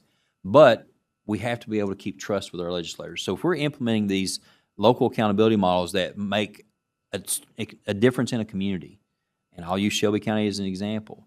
Bullitt County is another one that's working on it. They said that this process has actually built trust from their district, from people in their district, and they're having people that come back to the public school system because of it. So first question, yes. As far as implementation, the growth part will be implemented in the very next session. So in spring of 2027, the growth aspect will be implemented. And then within the following year, we'll have other aspects. So within the next 2 years, all parts will be in there. Now, local accountability's already been started, so you can have districts that can develop those. I think we're opening up on July 1 through April. If a district goes through and gives us all the parts of the local accountability model that check all the boxes, then we'll, at the end of that month, we'll send them the $15,000 to help out. So that should start July 1. Thank you. You're welcome. Others? Yes, sir. I'm glad you mentioned AP being vibrant learning. It reminded me that last month, I think my school was one of a few schools to go to the Capitol for AP Day, where we kind of just advocated to legislators about continuing funding for it. I believe there's still $1 million in the budget that would help students that may be in free reduced lunch.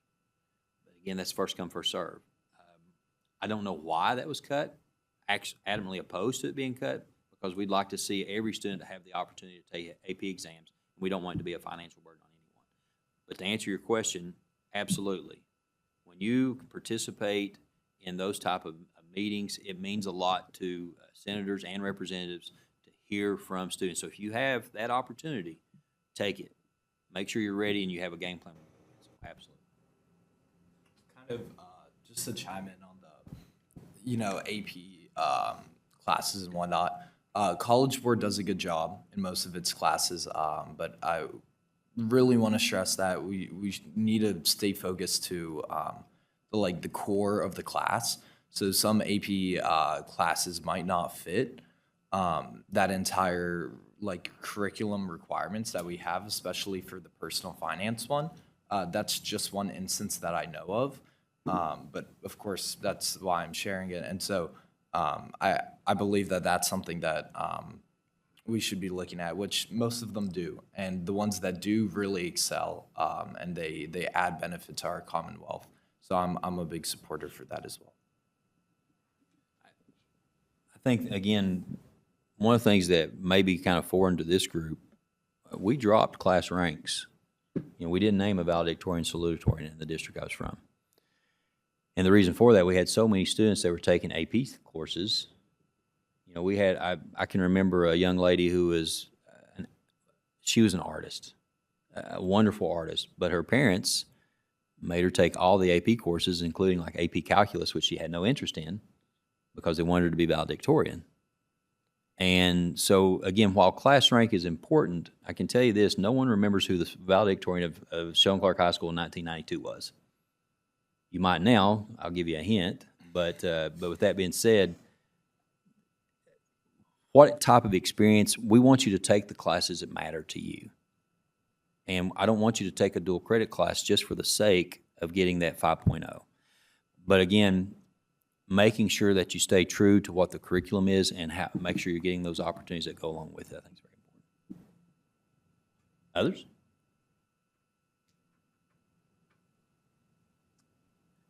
Okay. Think about the accountability model at all? Good job. Well, thank you. I appreciate it. It means a lot to me, Patrick. Thank you, Dr. Fletcher. We And appreciate it. Before I turn it back over to Rosalind, I want to say thank you all. Because, there's so many pieces that I think that you should see that was very familiar. Preston spoke on the national level for Vibrant Learning, actually received a national award. That's student voice on a national level. Harper has been in our Kentucky Board of Education meetings, has been an active part to talk about everything from accountability to different regulations that we've passed. But again, that student voice has been heard. And I think I hope one thing that you see when you're in this committee or as a board member, our board members stop. When a student speaks, they stop and they listen. Because honestly, it's easy for us. I was a teacher. I was a principal. Times change. This is how I try to stay connected with what your experience is, so that when as a commissioner, we want to make sure that, I'm not missing something.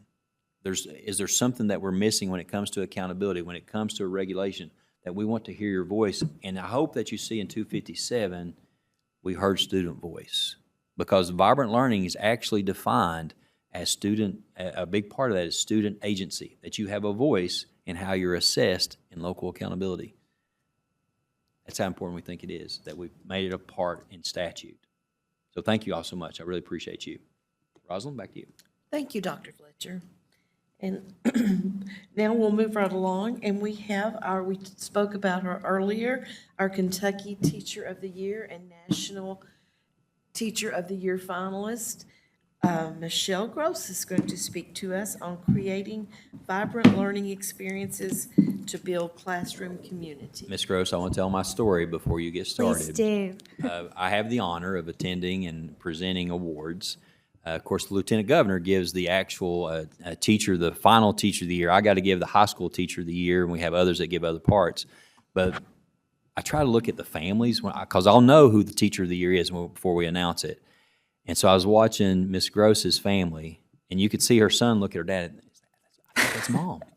I think that's Mom. And you could see his mouth, and he was getting more and more excited, and he's like, is that Mom? I think that's Mom. And then when it was announced, her son, he might have been the happiest person in the room. So again, it was a special day, a special moment. And congratulations again. And thank you for representing us so well on the national level. Thank To you. be on that national finalist and the first one in Kentucky, we're honored to have you today, Ms. Gross. Thank you so much. It is such an honor to be here with you today. I have spoken a lot the last few months, and students are by far my favorite group to speak in front of. So I appreciate that. I appreciate you all serving here on this council. Your work is so meaningful. And as you can see, I'm going to be talking about creating vibrant learning experiences to build classroom community, because I truly believe that it's those vibrant learning experiences what made me Kentucky Teacher of the Year and also put me at the national level. So I am a middle school math teacher, and I'm also a proud wife, mom, wife of a youth minister. But I will say, I was doing the calculations. I have taught over 2,600 kids. And I'd like to go back to my first years of teaching and tell myself a few things. But I have a good opportunity to talk to you, and I've got a chance to talk to aspiring teachers.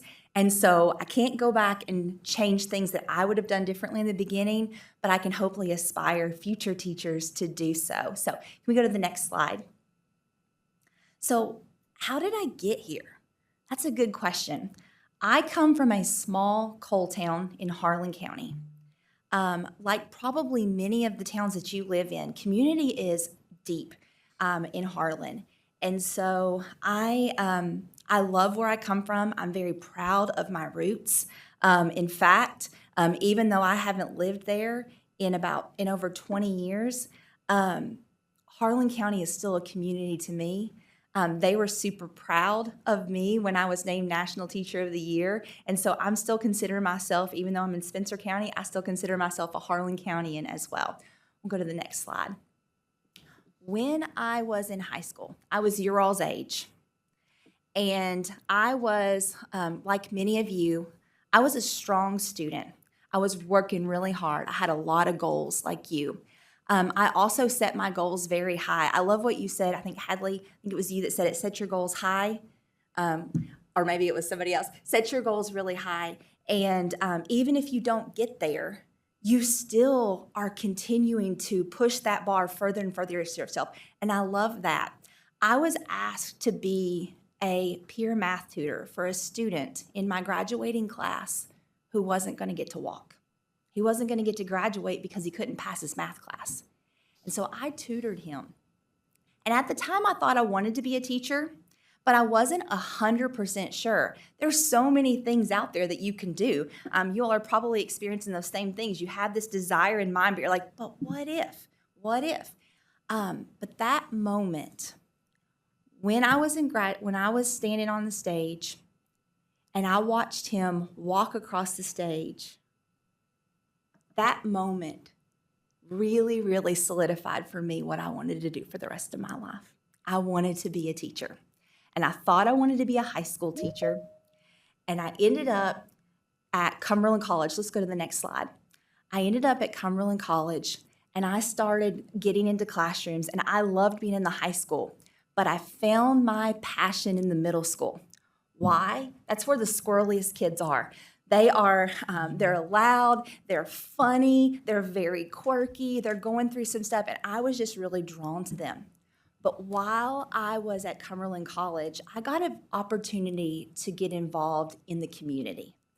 Cumberland College has Appalachian Ministries, and they have Mountain Outreach. Appalachian Ministries does summer missions programs and programs throughout the week where you work with young children. And Mountain Outreach builds homes for families in the area, kind of like Habitat for Humanity. And when I was working there, I saw how important it is to be involved in the community and for the community to be involved in students' lives. And that to me was the most important aspect that I learned while I was in college, was when I had my own classroom, I wanted to get my students involved in the community and my students involved and the community involved in my students. And I love hearing all the conversations today, especially about what vibrant learning looks like. Go ahead and go to the next slide. Because when I had an opportunity to interview in Washington, D.C. a couple months ago, I got asked a question. What is vibrant learning? Vibrant learning is actually Kentucky. And so when you're talking to people outside of the state of Kentucky, they don't always know what the word vibrant learning means. So we have to define it to them. Many of you all are going out and you're going to be talking about experiences that you have, and you're going to be like, they may be like, what is vibrant learning? In fact, people in Kentucky will think about like, that's a buzzword. It's not going to stick around.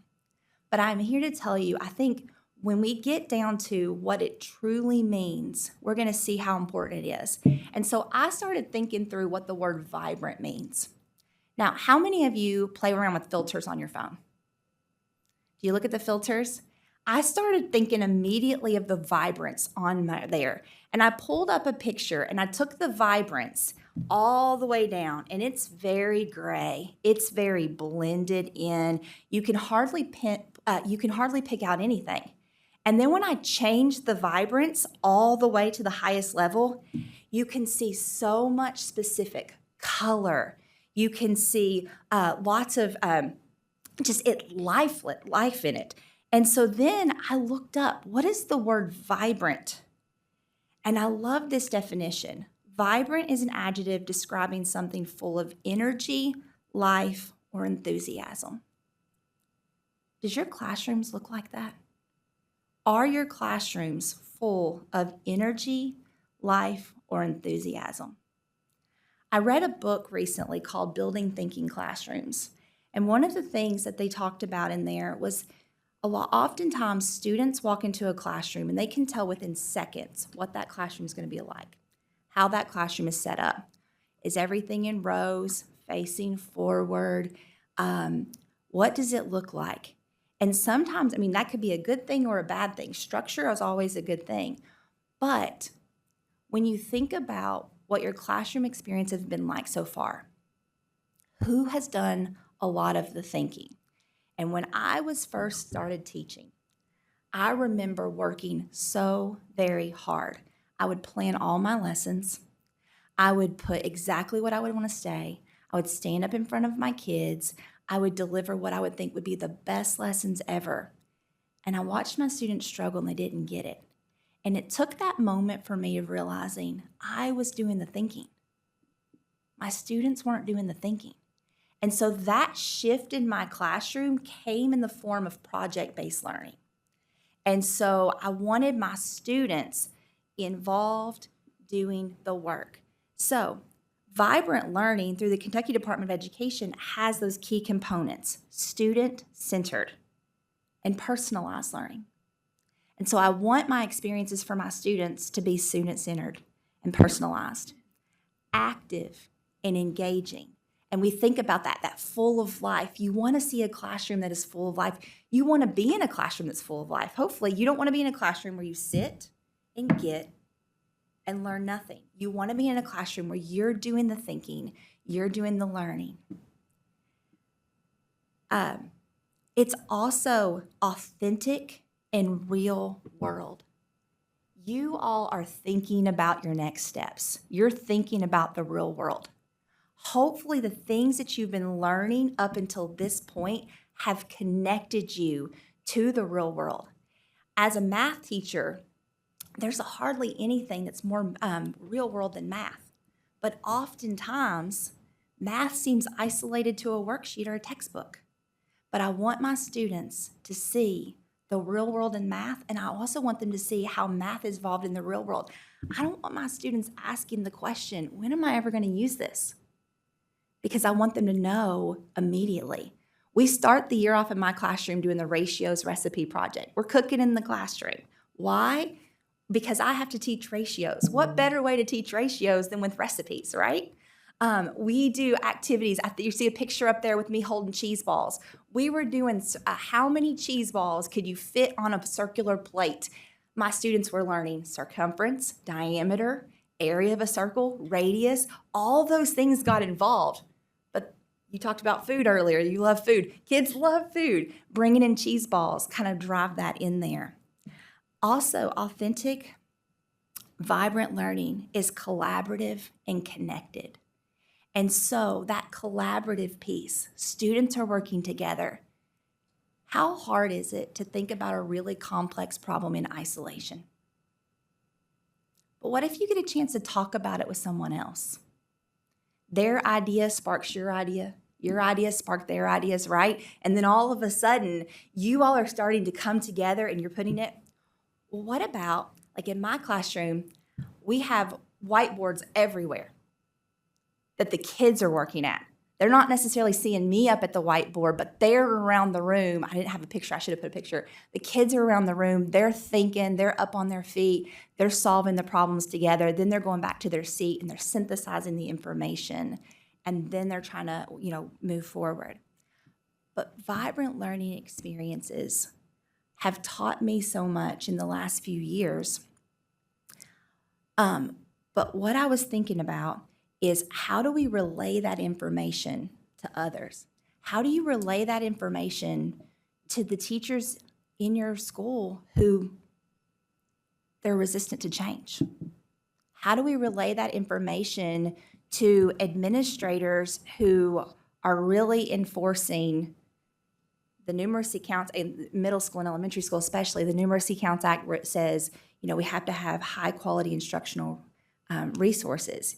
You're going to hear HQIR come up a lot, and maybe you have already heard that. And I had an opportunity to talk to teachers a few weeks ago about what that means, how your HQIR as a teacher really can be so beneficial with vibrant learning experiences. How you take this is a baseline. Your high quality instructional resource, the high quality part is important. Take that and then you build on it and make those connections in the real world, and also make those connections where the students have the voice. Let's go to the next slide, please. And so, one of my favorite examples of this that I do in my classroom is the Dream House Project. my students, we have to do surface area and volume in math. We have to do scale drawings. And so the math standard is take a scale and reproduce it at another scale. And so what I have my students do is research their favorite house. They get to do their dream house, and they get to look up blueprints. They go on Zillow. They calculate how much it's going to cost to do it. They look at comps in the area. And then they draw it to scale. And then I do a aspire to do activity with the kids. They're not required to do it, but they can build a 3D model. And majority of my students do it. Why? Because it's important to them. They enjoy that. And so what you're seeing here, the pictures, is our Dream Home-A-Rama Day. The best part of this is when we connect the community. I started out by inviting like a local contractor and a local realtor to come talk to the kids. And this was about 10 years ago. And when they came in and started talking to the kids, they were super impressed by the work that middle schoolers can do. They were like, I didn't realize middle schoolers could do this. And so then the next year, I invited more people to come in, and we had a gallery walk.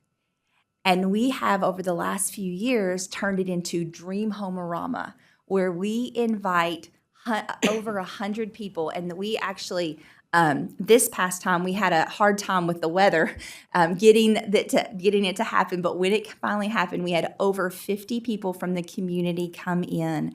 We had realtors, we had contractors, the Kentucky Department of Education came in and did a piece on it. We had parents, proud parents come in. But what they did is they were giving students feedback. But the cool thing about it is it's connecting the school to the community. This community is seeing the cool things that are going on, and that's how you build that support. And so I love doing this activity along with others because to me, the important thing is creating opportunities for my students to see authenticity in their learning and to really truly know what vibrant learning experiences are. My students, my 7th graders, are doing a little mini defense of their learning. They do their actual defense of their learning in their 8th grade year, but every year we have them do defenses of their learning to kind of prepare for it. And I love watching the kids choosing the areas, and a lot of times what they pick is those vibrant learning experiences that they've had throughout their middle school career. Let's go to the next slide, please. So, how can you be involved? If you are interested in becoming a teacher, which I would encourage you, if you're thinking about it, I'd love for you all to consider a career in teaching. I would love for you all to think about the ways that vibrant learning can happen throughout the classroom. But as you are right now in high school, how can you help promote vibrant learning across Kentucky? And I thought about this. One way you can do this is talk to one of your teachers that you see providing you vibrant learning experiences. Write them a letter, send them a message, talk to them in person, tell them what you appreciate about that vibrant learning experience. You have a seat at this table. You have a lot of things going on here, and you've got a lot of influence. But you have just as much influence in your classroom with your teachers. So if you go and you tell your teacher that who's creating those vibrant learning experiences how much you appreciate what they're doing, that will go a long way. So I encourage you to do that.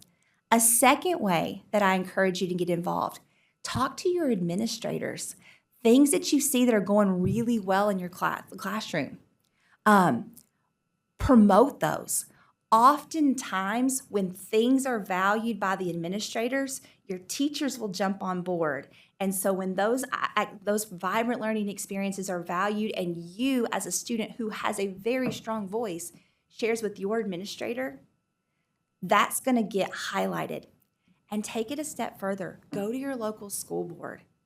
Talk to your school board members about those great experiences that you're currently experiencing in the classroom, or things that happened last year or the year before, or one of those teachers that really, really provided those opportunities for you to experience the real world, and maybe even ask if they would spotlight them in a board meeting, because the community can see that. And I think that would be a great way for you to do. I have this slide up here because I love talking to aspiring teachers. There are people who are currently in school right now to become teachers, all the way down to a student I currently have in my classroom who wants to be a middle school teacher. And what am I doing? I'm providing her opportunities right now as a middle school student to get involved, to help her get more excited. And I think I've got one more slide. So, Kentucky's vision is United We Learn. We're all in this together, and I love that so much. This is a group of my current students, and when I think about what I want Kentucky learning to look like, I think about those students and multiply that by 22 years and 5 classes of all the students I have, and you and all the classes that you've been through. We want what's best for Kentucky. No one in this room can say otherwise. We want what's best for Kentucky. And when we really promote what's the most valuable things to us, that is going to help us become even better. Thank you. Let's give Ms. Gross a round of applause, please. And Yes, of course. Please. questions from anybody in the room? I'll say something. Yeah. First of all, the analogy with the picture and the vibrancy, that may be the best description of vibrant learning I've ever heard in my life. Because truthfully, Dr. Fletcher mentioned this, I'm a big fan of vibrant learning. I talk about vibrant learning every time. And I'll go on these tangents and I'll have people ask me, what even is vibrant learning? So I completely understand. And my only question is just, what can we do to support you? How can we push vibrant learning? What's the next steps? Where can I get involved? Yeah, I mean, I really truly think that the work that you all are doing, having those conversations, you're taking the things that you're learning to Dr. Fletcher. Dr. Fletcher is taking them to legislator. You're going and you all are speaking out. I got to be in here when you all were talking, and whenever you have opportunities to talk to your senators, your representatives, promote that information.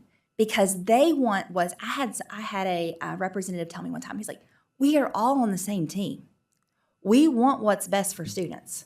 We may not necessarily all agree on what it looks like, but we all want what's best for students. And so when you share personal experiences of vibrant learning, you make it real for them. So that is a way I would think about doing that. I'm going to add to that. One of the things that you mentioned a little bit earlier is talking to your administration. Listen, folks, teachers have the biggest, their FOMO is real for teachers. They have a true fear of missing out. If someone is down the hall, is doing something new and innovative, and the kids are talking about it, I guarantee that you'll have 2 other teachers within the next year that are doing it very similar, because as a building principal, we would have students come in and say, oh, we were doing this in class, we're doing this in class, and then, I would say, okay, let's talk to this teacher to tell them what's this other teacher. And so I would go in and I'd have the students help me out. I said, okay, I'm going to go talk to this teacher about what this great thing I saw, and I'd like for you to go observe them. Then I'd have students come in and talk about it, not knowing that I'd talk to the students, and to have the students go in and talk about it too. So all of a sudden, we were winning teachers over together on providing different type of experiences for kids. But truly, talking to your administrators about these are the things that are going on in this class, and this class, and this class. Another one, I'll talk a little bit about vibrant learning. I can give you, I think I've talked about everything about the young man who's 3D, helping to 3D print his own hand now in Berrien County. We talked about that. Another very similar group of 4th graders in Beechwood, Northern Kentucky. Beechwood has a lot of like Shark Tank type activities. And in particular, there's 2 that really struck home with me. One, a group of students, all their 4th graders do presentations that get together, and they look at their reading standards, and they have to make sure that they're following all the reading standards. But they entered into a contest with, I can't think of what the lineman's name. One of the Cincinnati Bengals linemen has basically does a lot of outreach and a lot of donations to different charities and things of that nature. Well, they asked the 4th grade class to design the hat that he wanted, that he was going to sell as part of his, some of his work with charities. But also, too, not only were the students designing a hat, they had to present it to a group of people as in a Shark Tank type situation to try to convince them, but they also had to pick a charity and present on that charity where they were also going to get part of the proceeds to go to their charity. Another one that was also, I talked to a group, and again, I cannot remember the name of and maybe some of you in Northern Kentucky will know this, but there is a haunted ship attraction in Northern Kentucky. Anybody, does it ring a bell? They went to the elementary class and said, you can design a character in one of the rooms. You have to give the backstory of the character, what happened to the character, why is the place haunted now, and then they had to present it to the owners of this attraction in Northern Kentucky. They went, all these students, did their, and then one group was selected. They got to go onto that attraction and see the person that dressed as their character and got to see the design of the room, helping the design of the room. But again, they went to all their, another vibrant learning where they were talking to people within the community, much like the Homerama of, we're presenting to people around us, they're giving us input of what we did well, and then they're getting to see this take place. And again, those are just two or three of thousands of opportunities like that. But again, getting the word out and telling the story is a good way to make sure that it spreads. I have a question. I would first like to just say, hearing you talk about you teaching and, your kids that you teach and how you want them to grow and how you're helping them grow is just so inspiring because I feel like us, since we're all seemingly involved in education, you do see sometimes teachers that are just there. And you can tell by the way you talk, by the way your face lights up when you're talking about these kids and the impact you've made on their lives, how passionate you are about it.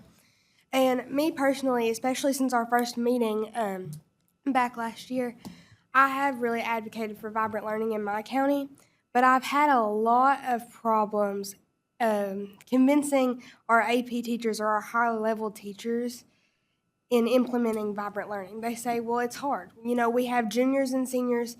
They're ready to get out of here, and there's so much content to cover. We don't have time to do stuff like that. And if you have any suggestions of how I could better help them in implementing that, I'd really appreciate it because I have been at a loss for a couple months. Sophie, I love this question. And I think about what Dr. Fletcher said a little bit ago. When he was an AP calculus teacher, he was like, I wish I would have connected my students with engineers. So I know a lot of times teachers struggle to think outside the box or to go a different way because oftentimes we're in our comfort zones and it's what feels comfortable to us. And then sometimes people feel bound by their curriculum. And so I can go into multiple conversations about but a good piece of advice that I have for you is when you're having those conversations with teachers who feel pretty resistant, maybe encourage them to find someone who has a job in a career where they currently, whatever that class would currently lead into. Maybe making that connection. It would be less work on the teacher. They would just have to make that connection. And then the people in those careers could Zoom in, email, send resources, just talk about even creating a video that they could post on Google Classroom or whatever, and it wouldn't take any extra time. But it's like a small starting point of how do we take what we're currently learning and how does it connect? How is it relevant and how is it authentic?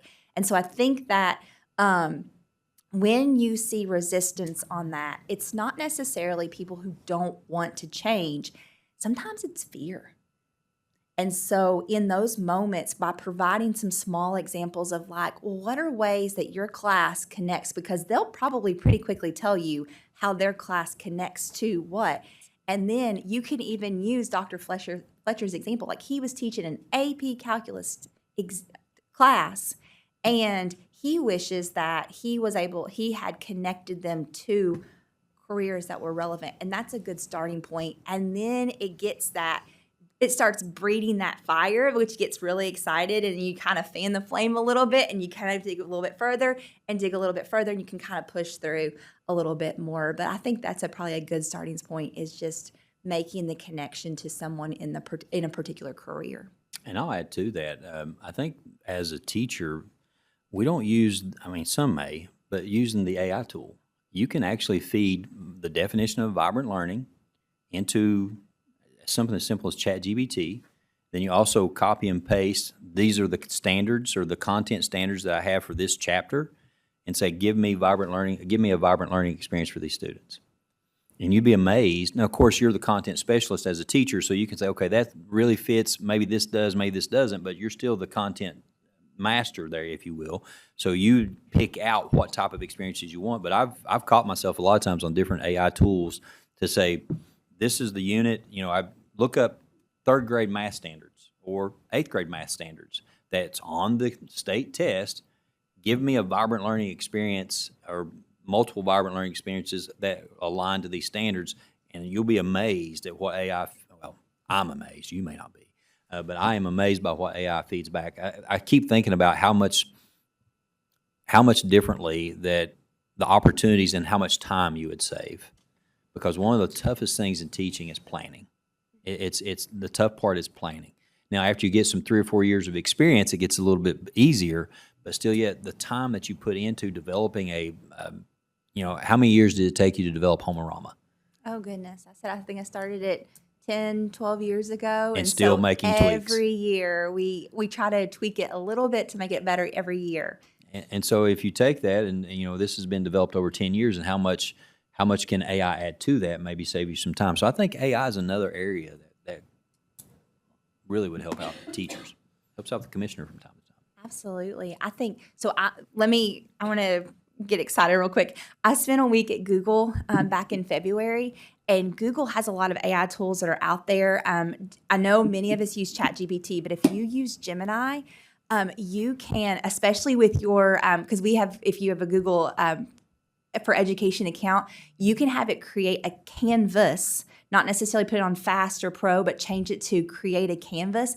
And so tomorrow, we're working in our probability unit, and my students are going to be creating games using Gemini. We're going to be vibe coding.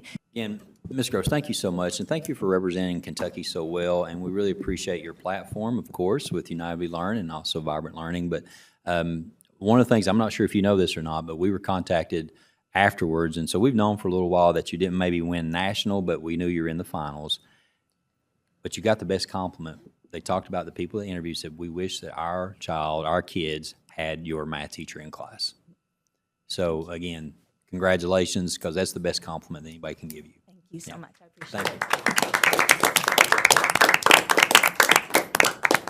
Thank you, Ms. Gross. We appreciate it. And now we're going to go ahead with our KDE ILP showcase. So that will be Chief Performance Officer Karen Dodd and Assistant Director of Communications Miles Young. Would you all like to go? Yeah, 5 minutes. We'll take 5 minutes, maybe a 5-minute bathroom break. Be back, let's see, be back in by 11:25. Started. Karen, you can take it away. All right. Well, hello, everyone. We're going to talk a little bit about the project that you all were involved in. And so I want to go back and remind everybody kind of what your involvement has been, because even if you weren't here to talk about the scripting or to be a part of the video, all of you did take part in this project, and we really appreciate the effort that you put in. So if you'll remember back in the fall in your first meeting, Susan Strange and I led you through an activity where we focused on goals. What are the things that you really wanted to focus on as a group this year? And so what you came up with was transitioning to post-secondary, being ready for that post-secondary transition. Then we came back and pitched to all of you working on the ILP, the individual learning plan. And we had a good conversation about what is the individual learning plan. What does it look like for you? What does it look like in your school? And we heard a lot of different variations. And some of you knew what it was. Some of you had never heard of it. Some of you have used it. Many of you had not. So we decided to go forward and look more into the individual learning plans as a way to be more prepared for post-secondary. Then in between our sessions, you all agreed to look at some of the other supporting materials out there around the ILP. So you looked at Futurity and some of the other tools. We asked you to fill out a form, sort of kind of just give some thoughts on each of those materials. And I think just about everybody participated in that. Then we asked you to break into a couple groups and either participate in coming up with the script and some of the parameters around what we were going to do, or be a part of the actual filming of what we're calling the ILP showcase, right? So I'd like to go ahead and show the video, but before I do that, I'm going to ask those of you who were part of the filming if there's anything you'd like to add, or if you'd like to give a pitch to the commissioner on how it was to put this together. I've never pitched anything before, but I was one of the students that she said earlier that like didn't know what an ILP was. Like my school doesn't really push that. So I think this video is just a great way to present it to students and have them understand what it is and get them involved in, I guess, informing the rest of their school and kind of doing an activity with it. Kind of going off that, I was also one of those students in the video, and I mean, it's just a way to advertise ILPs and encourage participation across the state. I mean, Miles always does a great job with all of his videos, and hopefully we didn't make it too painful for him this time. Not at all. He keeps saying Monis only took one take, and we took 1,000, but no, overall, it's a great project.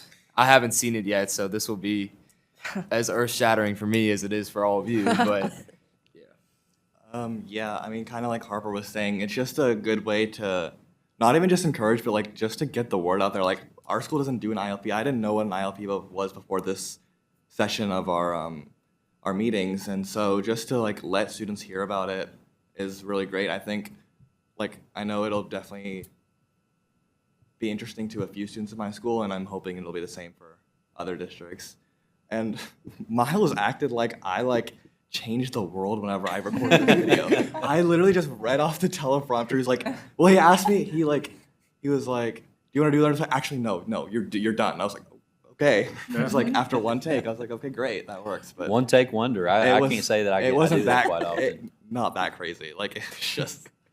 Real quick, I want to clarify that this is a rough draft. So anything you all see that you'd kind of like to change, we can do that because this is not premiering until the fall, correct?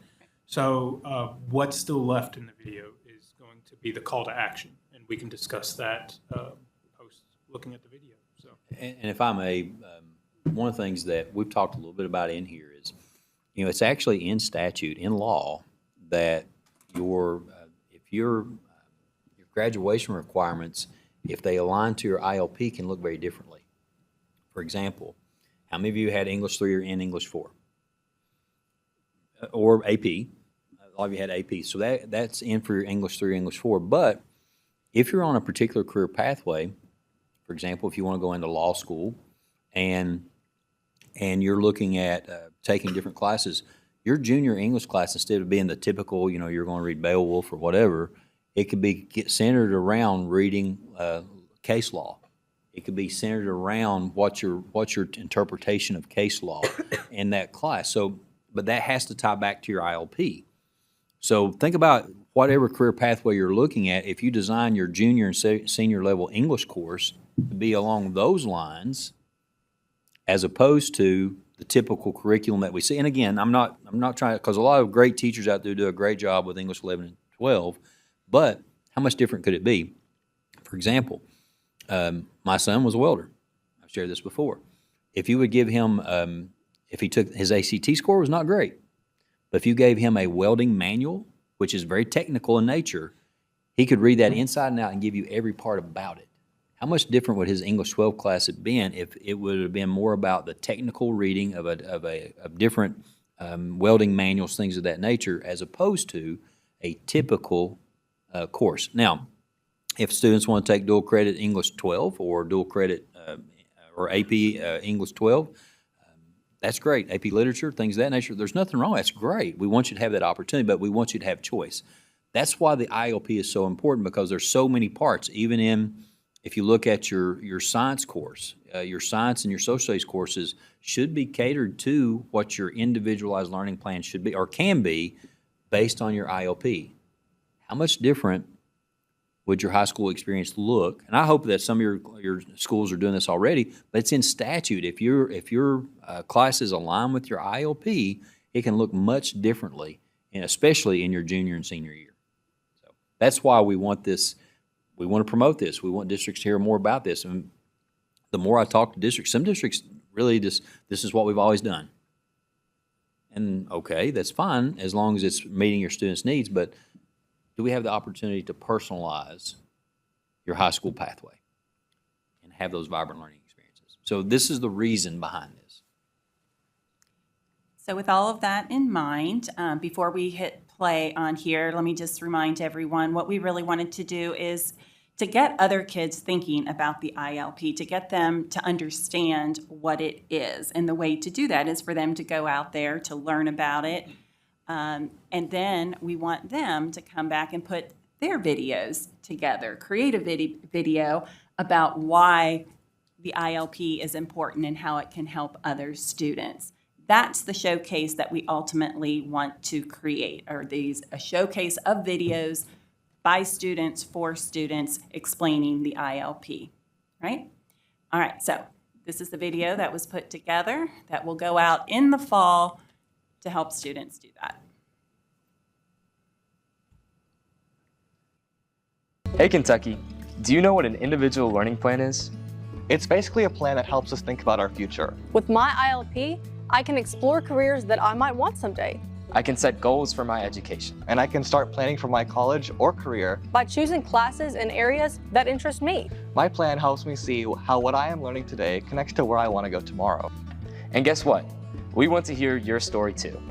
The Kentucky Department of Education is challenging students across the state to enter the KDE ILP Showcase. Make a short commercial that explains what ILP is and how you use it in your district to help plan your future.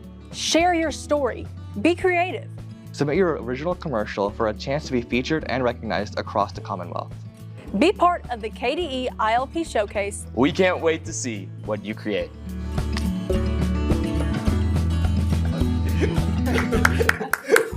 What was the last little bit? Left it in there. Is that in the final version? This is a draft, so I mean, this is up to you all. I like the thumbs up. I think it adds It personality. keeps it, relaxed Casual. and, yeah. Now, Harper and I are a lot alike. When I'm in front of a teleprompter, you I tie my can't hands, I help can't it. talk. My hands are, but it's good. It adds animation. But my son, one time, if he talks to me, if he wants to give me a hard time, he's like, "So, Dad, how are we today?" I'm like, "Great, son." So. All right. So as Miles said, we still have a few things that need to happen in order to get this rolled out. Miles, you want to talk a little bit more about that? Yeah, so we need to do a call to action at the end, and that's where the website will be. People can go to that and then enter. So, Karen and I were going to discuss setting up a Google form for them to click on the website to enter into the showcase. However, we need to put some parameters there for people to enter with. So, a time limit to a commercial. That was almost a minute. And as you can tell, a story really wasn't told exactly what their ILP looked like. So are we wanting to set, I don't think a good commercial could be filmed in 30 seconds about ILP. Are you wanting to set a minute? Are you wanting to set 90 seconds? Are you wanting to set 2 minutes? That's up to discussion. Because you kind of have to have those parameters to keep things, as an even playing field. Because it's not a competition, but at the same time, you're going to be rewarded with being showcased on our social media channels, our website, and used in the future. So I think 90 seconds would be a good time. It allows for as much as you need to say. Yeah, I just wanted to add, I agree with that. I think 90 seconds, there's so many things to talk about with the ILP, like my school does it. And I know from my personal experience, there's a lot to say about that. So I was thinking in the 90-second range, maybe a 2-minute range, just to get everything out there about it. We don't have to put a minimal time on it. We could just say up to a certain time. That's true. Any other thoughts on that? Yeah, I think if we're not going to do a minimal, I think 2 is good because it gives you time to explain like the basis of the ILP and it gives students an opportunity to tell that story to explain its like significance to students. Some of the other parameters I was going to put on it, obviously, it's going to be uploaded to YouTube from that school district or that students. I'm assuming they're going to have to upload it under their school and not personally. And it would need to be, so we just did this with the Student Technology Leadership Program with an Attendance Matters video campaign, and we had 81 submissions in our contest, and it was student-driven. And that's what we're kind of looking for this. It has to be student-made. And obviously, some of the other parameters, it'll be submitted on YouTube. Music and audio will need to be royalty-free, and I can lay out those guidelines because you can use your YouTube Creator account to do non-attribution music. And then it will need to, most importantly, it will need to be produced by students. Can anyone think of anything else that they would like to lay out in rules, guidelines? Do we have that it's only for high school students, middle school students? We had talked about that. What do you all think? Now, the ILP starts in middle school, and that was one of the things we talked about, I think, in one of our meetings, I think, is getting this down to the middle school level, because that's where it's the exploratory part of the individual learning plan. So would you be open to allowing middle schoolers to participate as well? Okay. Probably a different perspective. Is there a submission deadline? So that's one thing that needs to be discussed. So again, we're going to wait till next year because we're at the end of the school year. So we probably wouldn't get a lot of participation if we did it now. So we're thinking about in the fall, once things settle down at the beginning of the year. So maybe September 1, what about the whole month of September, having it open? Is that long enough? And Miles, you may have some input on that too. Is 1 month enough to learn about it and actually pull something together? I honestly think it would need to be a little longer because some may take as long as they knew about it.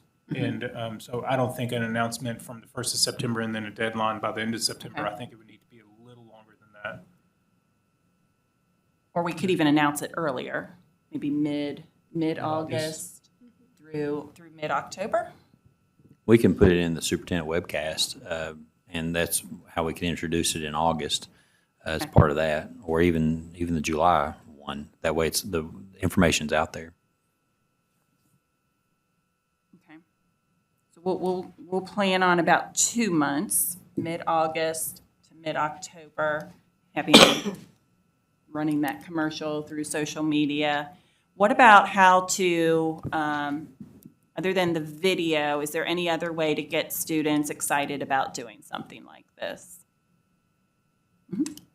So I'm thinking of maybe an opportunity for a student to design a project, design a class, something that they could show to the other districts and say, this is what I think we all would like as students, and allow them complete creative freedom. Tell me how that ties back to the ILP. I mean, as in like sort of similar to the video challenge, like a second video challenge talking about like a class that students wish they had to prepare for their future, like for their individual career. So like they could design a course for that. Okay, so you're thinking something after we do the ILP, another opportunity for something like that. Am I following you? Sort of. I think it should tie into the ILP. I think something that you could do is, you know, of course, it's going to be kind of difficult. Students could say, this is the type of course I would design if my ILP was followed for their junior and senior year. That could be a part of their video of, you know, could you imagine if I had this course, like I described a little bit earlier, you know, if going into law, that my senior year, this is what we're, as a matter of fact, I think Scott County does that as part of their law pathway. That's really what I'm trying to say. Thank Okay. you, Dr. Fletcher. Oh, you're very welcome. I think maybe there should be like a subsection if there's like an information website or information sheet. There could be like examples such as that on ways that you could specifically do it. It doesn't have to be just, you know, a flat out, this is what an ILP is. It could be flexible things like Seth was talking about. So we're going to build a landing page that the call to action will lead to, and it'll have the contest rules and, you know, any kind of helpful links, kind of like what we did with the STLP. So excited to see. I mean, there's going to be a lot of stories, you know, to be told within that. Now I have a question. In my world, you got to have thick skin. Any changes to the commercial about the contest? And believe me, he can handle it. I've given him some suggestions over the year. Too long, too short? Did it explain what it is? Enough? I think it's good. Thank you all. Well, to the three of you all to participating, it took me longer to set up equipment than it is for you all to read off the teleprompter, so thank you. We had a good script. Yeah. That's it for me. Any other thought? Patrick, you had your hand up a little earlier, I thought. It was just the same, like, a link to, like, some information, but you guys answered that. For the attendance matters one, wasn't there a video as well as like a flyer submission, or is it? Am I thinking of the wrong thing? Poster. I think they had it was a poster did contest. have a also. poster Could you do the same thing where you do the video as well as like a poster submission, maybe? Like if someone doesn't necessarily want to record a video. I liked that idea, but somebody else did not. Hey, Jen, I'm going to refer to you as well. Personally, the poster contest was great. However, it's just the story, it's a little easier to tell it, I think personally, to tell a story through the video and the commercial, and it's more engaging. The poster contest, the entries were great. I just want to see, you know, at this middle school and high school level, you know, the creativity to use on our, also not only our social media, but our website. So I'm open to it on the poster contest. It's just easier to use AI-generated stuff on posters than it is to make your own commercial. Is there a limit on how many submissions a group could submit in the rule book or anything like that? We don't have a rule book yet, so you tell me. What do y'all think? I think with the attendance counts, it was 1 per district. But I would be open, because this is more of a individual project. Yeah. So do you all want to limit it or not? I would say not. I think we want to get most of the ideas out. So I think more the merrier. Yeah. I also think that it could, like, maybe it should be able, they should, like, the students should be able to upload it to their personal YouTube account, just because I know about, like, my school, I've never accessed my school YouTube account, and I'm sure that it has a bunch of, like, restrictions on it, versus on my personal, I don't know if there's any, like, legal side or compliance or whatever, but just upload it and unregistered, and you just add the link. That would have to be something that we'd have to look at on our end. Yeah, accessibility is one thing that we're always concerned about, and I think if it goes through your school or district, that would probably have a better chance of being accessible to everyone. Because ultimately, we're hoping to share a lot of these across our YouTube channel, our website, our social media channels. We have about 33,000 followers on Facebook. You know, a lot of them LinkedIn, a lot on Twitter. So just it would, I'm assuming it would be kind of hard for a state agency to share. Yeah. The rules that are in place there are actually helpful. So. Other than social media, is there any other way that we can get this out? I know Dr. Fletcher just said he would talk to the superintendents about it and get it kicked off that way. Any other thoughts on how we could share it? From our end, we have, we have a superintendent webcast. We also have other groups that we meet with on I send out a superintendent's message every week through the department. So, with our collaboration with our communications group, so we can get that out that way, and also to superintendents. But we also want to make sure that, we do have some email distribution lists. We have an adult, has teachers, has administrators, things of that nature. We can send it out that way also too, to make sure people know. But as far as getting out to students, we want to make sure that we have that opportunity too. So social media for students, what's the best avenue? What are y'all on? Instagram. Instagram.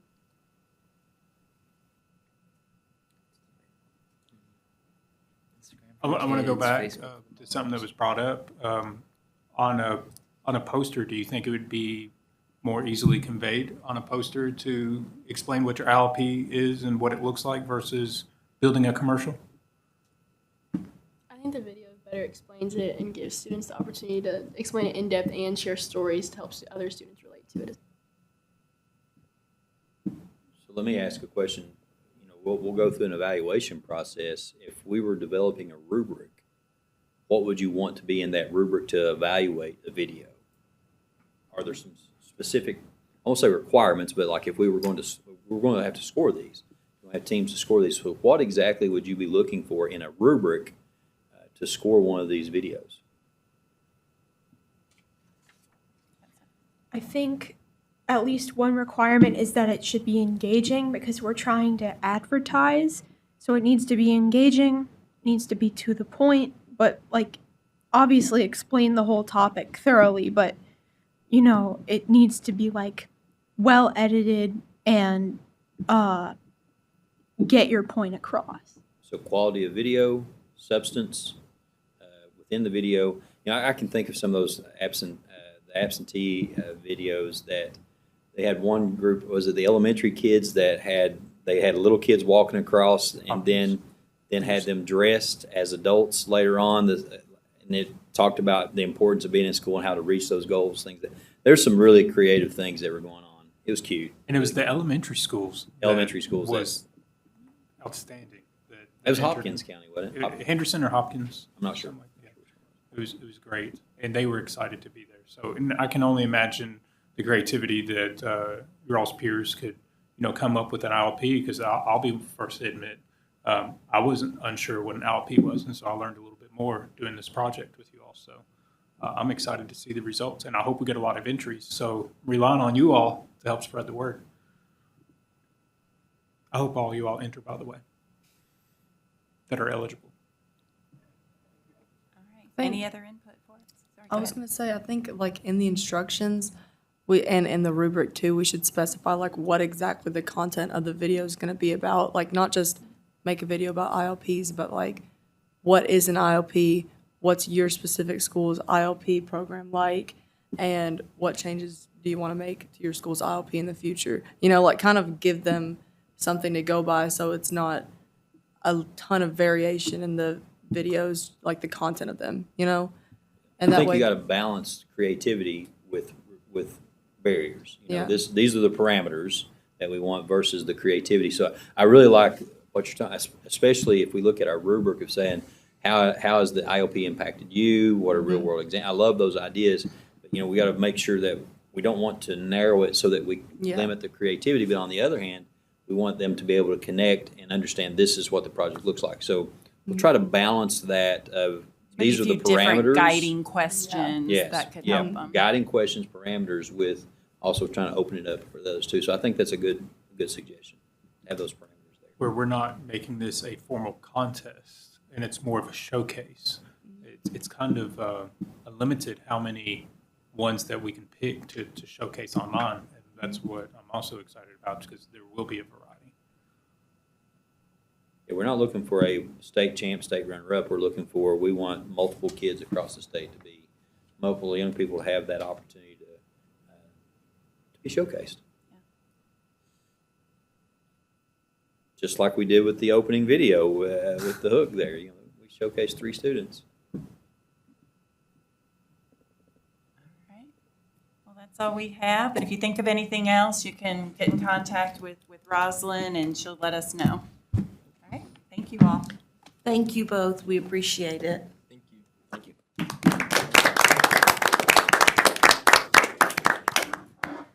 Dermot, can I get a motion to adjourn? Let me make that motion. All right, Preston makes the motion. Can I have I second. Patrick seconds. All vote in favor by saying aye. Aye. Any opposed? We are adjourned. Please go down the hall for lunch. Thank you all.